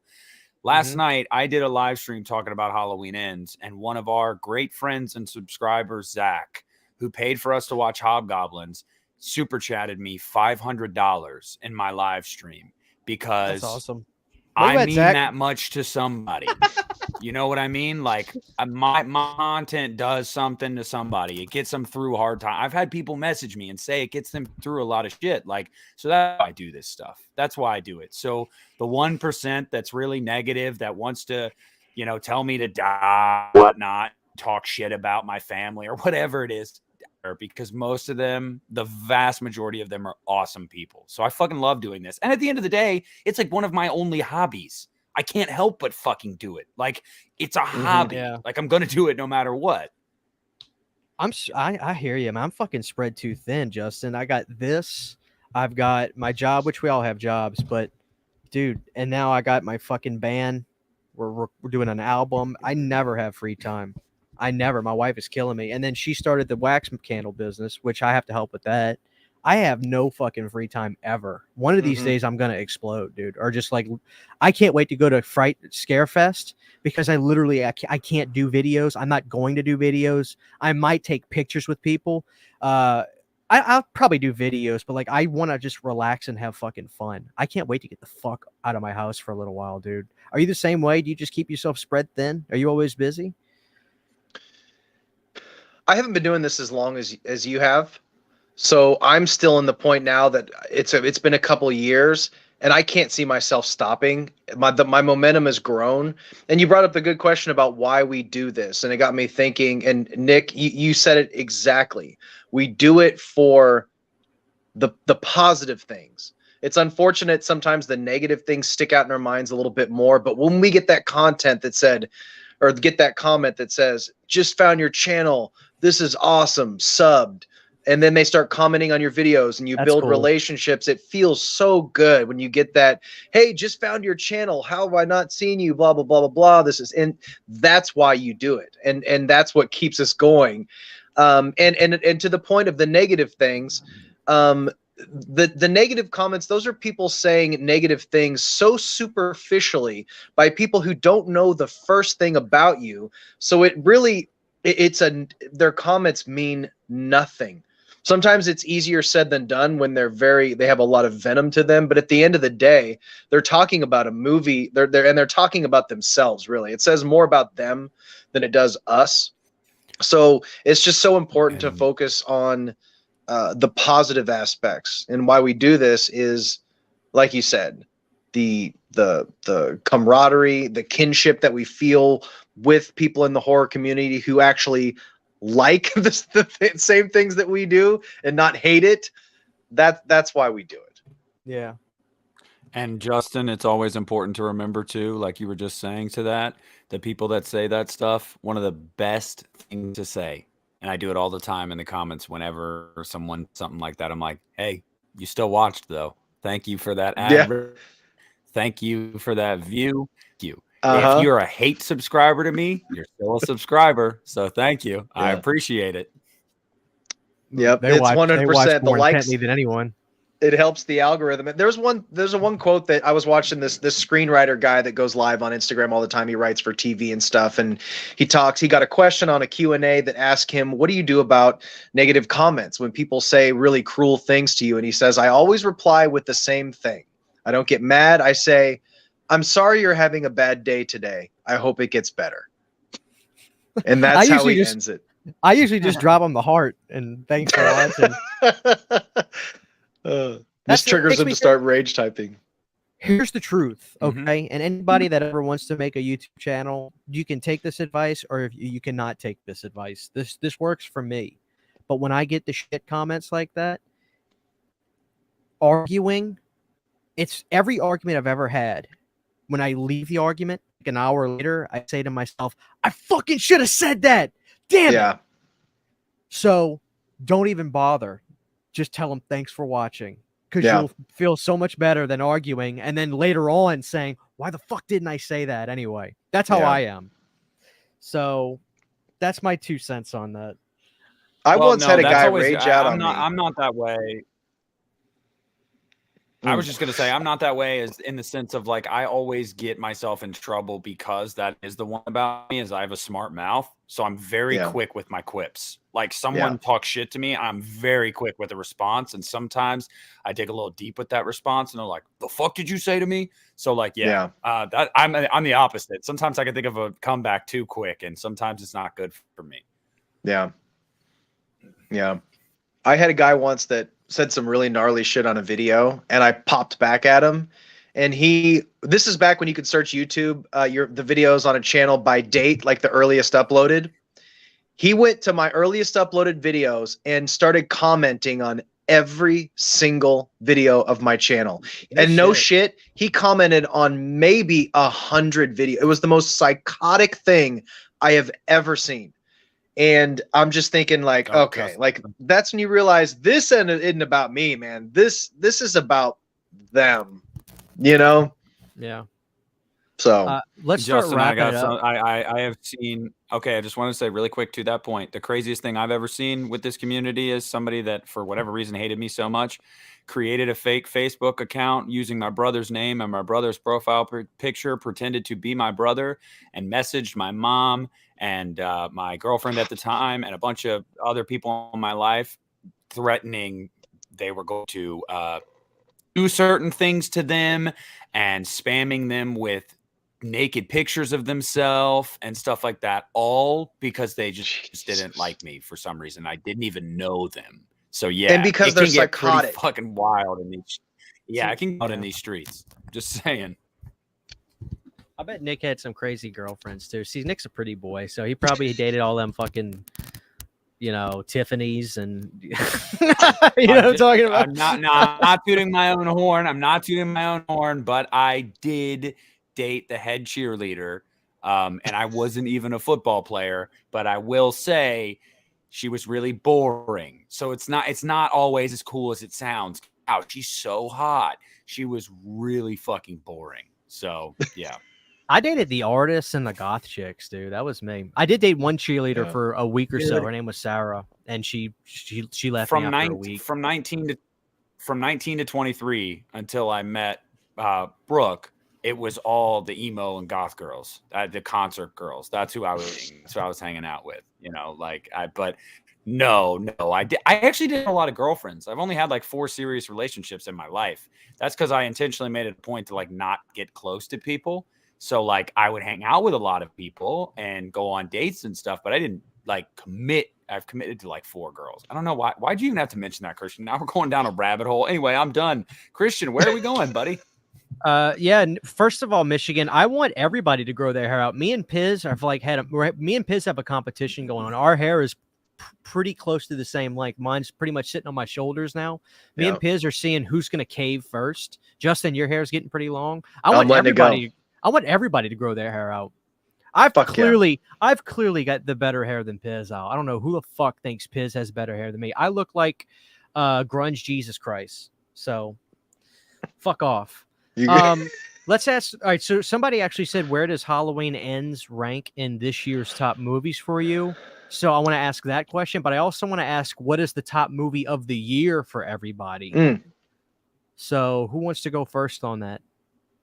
I'll tell you this. Halloween is it's 100% in my top 10, 100%, possibly top 5, but it may not make it to the top 5. There's been so many good movies. It's amazing. It's just been absolutely incredible. And I'd almost have to look at my letterbox because I'm sure I'm forgetting 1 or 2. But I think it'll probably be Pearl for me. Okay, so Pearl's number 1. Is that Mike? Is that Michael and Corey? Oh, is that Lost Boys? That's Corey and Michael motorcycle. Corey and Michael funny. on the motorcycle. Nick, where are you at with Halloween Ends? Is it in your top 5? I'm assuming it has to be. Maybe your favorite movie of the year. I don't know, man. I don't know, because it seems like the fanboy answer to be like, yes, it's my favorite of the year. Because like technically speaking, X is a more well-made movie. Pearl's a more well-made movie. Barbarian, but did Halloween was crazy, Ends make you Terrifier. feel more? You know what I mean? Fuck the quality and Yes. the filmmaking, Yeah, how well I- it's so- made. yeah, Oh, You know what I mean? Terrifier 2. Well, no, but I will say, Halloween Ends, I think, is inarguably the most well directed of this trilogy and the most well written dialogue wise and stuff. Technically, Halloween Ends is Right. very, very, very sound. I really think it is a good movie. It probably is my favorite of this year just because of how it made me feel. I thought I was going to go into this with that fatigue and just being like, okay, it's over. Awesome. That was underwhelming. And, you know, when the credits started and I did get a little bit emotional, I was like, God damn it, man. They made me fucking feel like I did not expect that. So, Yeah. I think it is probably my favorite. Excellent. I am going to stick with my favorite. So you said Pearl. Nick said Halloween Ends. My favorite movie of the year is still Men. A24's Men. Oh yeah. I fucking love that film. I've never seen anything like it. If anybody hasn't seen it, please go out of your way to check it out. It's truly one of the most, anything that deals with suicide and that kind of like that, because that's one of the most difficult things in the world to deal with. Any movie that goes into that and doesn't tiptoe around it, deals with it. Holy shit. Men is still my favorite movie of the year. Halloween Ends may be like number 6 or 7. I don't know that it would edge out Barbarian or Ty West's films, but it's close. It's knocking on the top 5. It's knocking on it because I had a good time with it, and I could actually end up going up further and further because after I watch it now, when I go back and revisit Ends, I'm gonna be wanting to enjoy the peripheral things about it more. Yeah. The music, the look of the film. Once the story's out of the way and I know what happens, you know. And whatever. Guys, I'm Terrifier telling 2 you, if came you out haven't of done it fucking yet- left field. Oh, Terrifier 2 is Terrifier 2 is number 2. I thought it Yeah. was going to edge out Men, but me and Sydney watched Men again. When I say we love this movie, we fucking love this movie. Men could actually end up being one of my favorite films ever made. But Yeah. Terrifier 2 is so fucking good. That's got to Yeah. be my second favorite of the year. What It a really wild does. card. Yeah, And Justin, you loved Terrifier- it too. I say this fucking phrase too much, but it blew me away. It really did. That movie came out of left field and it threw a wrench in my whole top 10. I'm like, is that my favorite movie of the fucking year? Because it was just that Dude. good. Me and Nick were texting Yeah. at the theater like, It's did mine- we it's- fucking it's- just see this? Yeah. Did we see this? Did Mhm. this Yeah, really it's- fucking happen? I've never my seen anything second like it. Favorite now. Yeah, it's my second favorite now, and that movie was an insane experience. But I got to tell you guys, Christian, you mentioned the H18 score. Dude, when I was at work today, I listened to N's score front to back 3 times because I worked 12 Jesus hours Christ. today, so I had a lot of fucking time. Not 3 times in a row, but because you got to charge your AirPods again, okay? But I listened to it 3 times front to back. But I do this with all the scores when the new movies come out because I really want to like listen to it. Dude, N's score is so fucking good. Like it's heavy. so It's good hard. front to back. It is it has an industrial sound to it. Yeah. I fucking love this score. Like and God, it's good. It's a really easy listen too. I loved Kills' score, but it isn't as easy a listen because half of the tracks on that score are very abrasive because the movie's abrasive. Whereas this score isn't like that. It's just a really nice listen. So I encourage you to listen to it. Chevy's got his Nightmare on Elm Street shirt on. Chevy loves Freddy. Look how big he is. Look at that little sausage, dude. Oh. Chevy, you're What on a- the air. What a badass. And here's Owen. Hold on. God damn. He's big. And this is my pug, Owen, everybody. And Owen has on his Silence of the Lambs shirt. Owen did not like Halloween Ends. His favorite is Resurrection. And he says, no Busta, no Halloween. All right, y'all be good. Get out of here. But yeah, guys, if you haven't seen Poor Dog, what the hell? My dog's got a t-shirt on, Big Crack Rock. What do you think we're doing? Abusing our animals? Jesus Christ.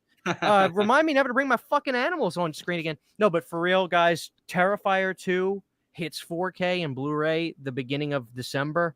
Do not December get the 1st. Blu-ray. Get the fucking 4K, please. This movie was so gorgeous. I just pre-ordered the fucking Steelbook. You get the 4K. I'm telling you. I didn't even know it was getting a 4K. It's getting a 4K. Best Buy. This movie was. You guys were in the theater, so you guys can back me up on this. This movie looked so good. Yeah. Do not rob yourself of that depth. Do not rob yourself of that natural 4K depth that you're gonna get. Well, I'm gonna have both of them now. Yeah, so get ready for that. A little bit. I don't really like talking about me too much. That's a movie I double dip on. Yeah, you're right. Especially if they have different still books. And look, I don't like talking about me too much live on the air about this kind of stuff, but I want to say that I am very proud.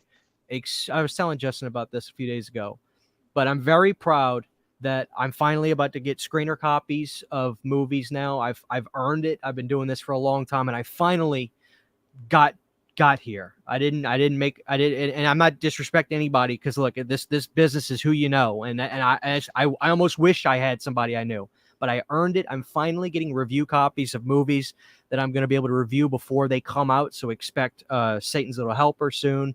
Expect Trancers from Full Moon on 4K. So I can't wait to be able to bring that to you guys, give you honest reviews before they come out, so you can decide. So I'm very proud about that. So that's awesome, man. Tell me this. Good for you, buddy. He tells Justin this, but he doesn't fucking tell me this. That's great. I thought I you know what, Nick? I thought I did, to be honest with you. But no, honestly, look, everybody. No, you didn't. But no, that's awesome. Good. Everybody's doing a great job. I'm proud of everybody. Everybody's channels. Everybody's working hard, and I notice it. I don't comment on everything, but I watch and I'm noticing everybody's doing that. And thank you to the guys in the chat. I'm closing in on 3K. You're doing 3K, great, man. Yeah, I'm proud of Nick. You know, I used to watch Nick. I used to think, I hate to say it like this, but I used to think, to me, Nick was the big deal, because I had a Nothing Burger channel, and I was like, Nick is like one of the very first channels I watched. So I've known Nick for a very long time, and I don't think people know that. Well, I guess if you're a fan of the podcast, you know that, but I've known Nick for a very long time. So when he came back and started doing YouTube again, I was very happy. I remember when I saw his video showed up on my subscription feed, I said, God damn, he fucking looks like a fucking beanstalk now. Because I remember the Nick I remember had a horrible haircut. I mean, it literally looked like somebody put a bowl on his head and went sip, sip, sip, sip, sip, sip, sip, sip. And that's the videos I used to watch Nick with a Scooby-Doo poster in the background. And look, I'm just proud of him. Nick has come back and he's stayed consistent. And it's hard to do. I don't think people realize how hard it is to do if you don't do YouTube. I mean, you guys can understand. Yeah. I mean, there are times when I get off of work at 12-hour shifts, and I know I got to get some videos out because I have a schedule to keep and I want to keep up on things. And I get home from 12 hours of work and I've got to film a review and do this and then go run and then go to bed and then go to work the next day. It's tough, it's hard. It becomes part of our DNA. 50-hour work week, 50-hour work week, and a 2.5-year-old. So I throw a kid in the mix. Totally, I can't. Yeah, I don't know how you and Garrett do it. I really don't. Yeah, it's fucking hard. And also, I can't do stuff when he's awake because he won't let me. I have tried before, and if he hears me in another room talking into a camera, he'll come to the door and go, really loud. He does it on purpose to be like, no, you're not doing that. So yeah, it's fucking hard, man. Yeah. It's life is crazy, man. It is crazy. This actually ended up being great. Like just talking about life, you know? Well, I really appreciate you having me on, man. I mean, well, going back to you, Nick, I don't know if you remember, long before I had a channel, I chatted with you a couple times in the comments, and you have always been amazingly personable and nice and down to earth, both of you guys. I mean, Christian, I've been watching. It's just crazy that I'm here, chatting with you guys on your podcast, and I've been watching you guys forever. Christian, I've been watching you for several years now. Just so the fact that you'd have me on and ask me to be a part of your show, it means a lot, and I really appreciate that. Oh, dude, it's my you guys pleasure. are awesome.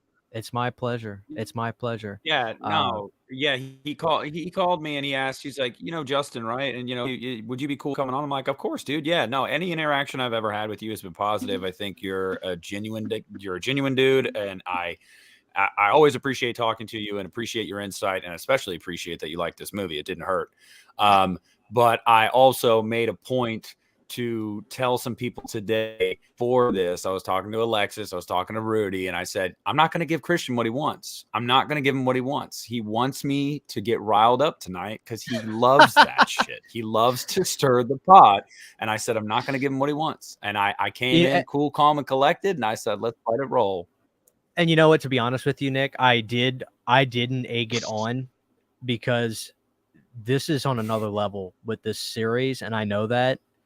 You know, when we're talking about Rob Zombie's Halloween 2, it's in the past, so there's a humor to it, but I know better with this. Like, there's no doubt in my mind this is way more controversial than Halloween 2018. Yeah, no doubt in my mind, because at the end of the day, Halloween 2018 is a Michael Myers film. You know, so. And the thing to remember about that too is it's funny is just like you're right, and you didn't egg it on, but I want to say to everybody, Christian put in the title and in the thumbnail, yell at Nick, not CHH. I just want to remind everybody that's watching, all three of us on this panel liked it. So if you're coming for me, come for us all, motherfuckers. Yeah, and one thing I will say, this was an interesting episode for me to hop on as my first episode of people who haven't seen me before.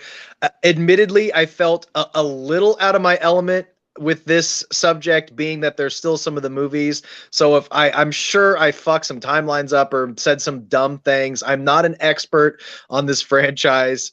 So I was treading water a little bit on this. So I only commented on what I know about.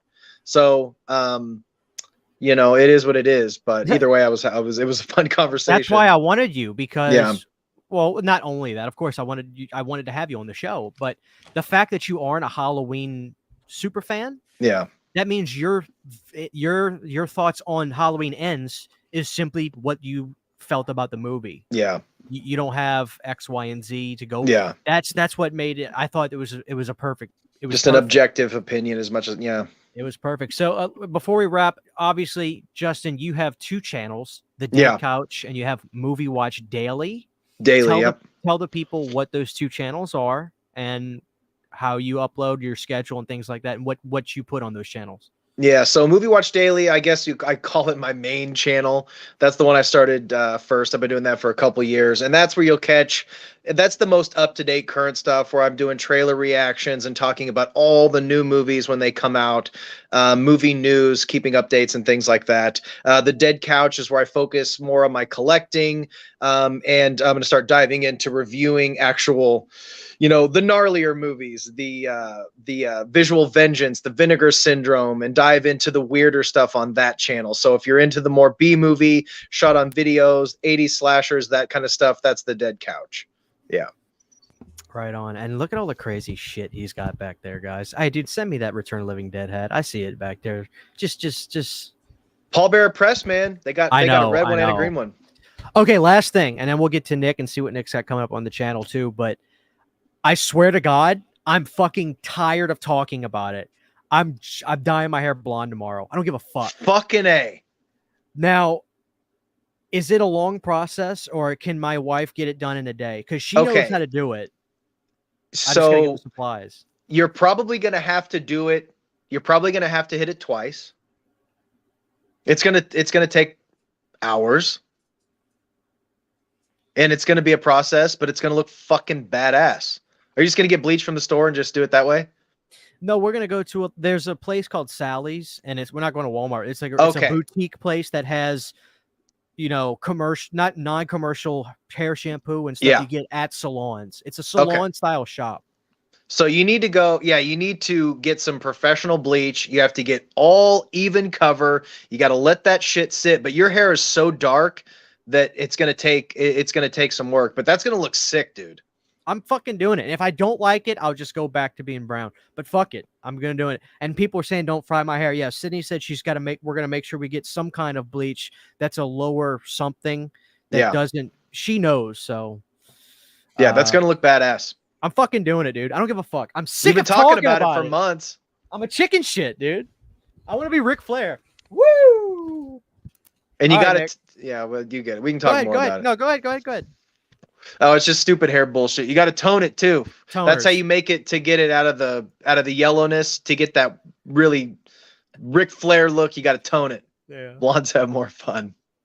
That's right. So Nick, what's coming up next on the Lost River Drive-In, dude? Do you even know? Are you just gonna take a few days off?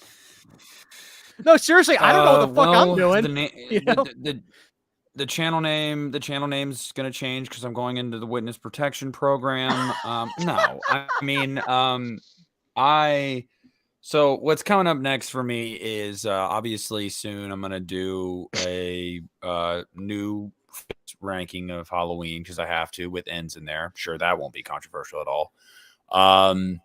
I'm doing a deep dive video. I hope to do it this week, but like with my Rob Zombie's Halloween 2 one, those kind of videos, they're like a half long where it's all audio and like photos and videos over it is like a lot of editing, a lot of time. But I'm hoping to do my Halloween 6 one this week.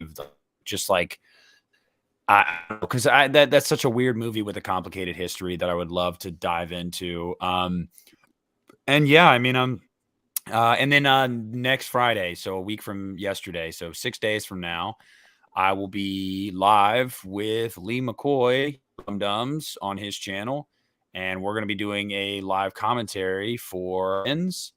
Very excited for that. And then I'm getting my ass early the next morning and driving to Lexington, Kentucky to, I guess, dick around with some of these guys at Scarefest on Saturday. And, probably have way too much to drink Saturday night. And you guys will get videos and photo content, I'm sure, and it'll be great. Can't wait. Oh, yeah. Yeah. So as far as I'm concerned, I've got this to review. The Fog Steelbook. I know what you did last summer. I'm going to do that. The 4K for that. Ken said it looked really good, so I'm excited about that. Go to uneedacandles.com. Go get your Scream wax melts. Go get the Casey one because I told Sydney I wanted that one to sell out first. If that hasn't sold out, go get the Casey one. But yeah, that's everything. So we covered Justin, we covered Nick, we covered me. Jerry Nelson, Halloween 6 is a masterpiece, and you can't change your mind. I'm not sorry. Is that going to be the name of it, Nick? I fucking love the fact that you called it Rob Zombie's Halloween 6 masterpiece. I'm not sorry. Yeah. No, that title was intentionally to be like, I hope you guys get mad. And that video has almost 3,000 views in a week. So clearly it made people click. But God damn it, a fucking Rob Zombie movie. Fuck. I gotta watch it. I saw it at least 5 times. I saw the same comment and I finally replied to one and I said, "You're so original." Yeah, a masterpiece of shit. Original. I know. But no, I know that the title of that video is already in my head. It's The Troubled History of Halloween, The Curse of Michael Myers. Because if you know anything about that movie, you know it is a very troubled history. So that's the title. I want to leave us off with something. Yes, I've got to do Bram Stoker's Dracula 4K review too, Carter. I want to leave this show off. Now that you've gotten Halloween Ends out of your system, I know you're all going to watch it in a couple days, and I don't blame you. I will too. Go watch one of the greatest films I've ever seen. It's called God Told Me To from Larry Cohen. This is one of the greatest films ever made. This film will fuck you in the head. Check that out. But listen, guys, this has been another episode of the Uneeda Horror Podcast. I appreciate all the super chats tonight. Very, very appreciative. I thank always Nick as always for being here with me, and Justin, thank you for coming on. You were kind of thrown into the Thunderdome tonight, man, but what the fuck, you know? Why not come in, why not come into an episode like this? So leave a like on the show, guys, if you don't mind. It really does help just the algorithm and the channel. And look, I'd be lying if I said we don't want to be boosted in the algorithm. So if you leave a like, you could have been done by now. So I'm not asking for too much. Just leave a like. Anyway, thank you guys. We love you, and we'll see you next time. Team Corey.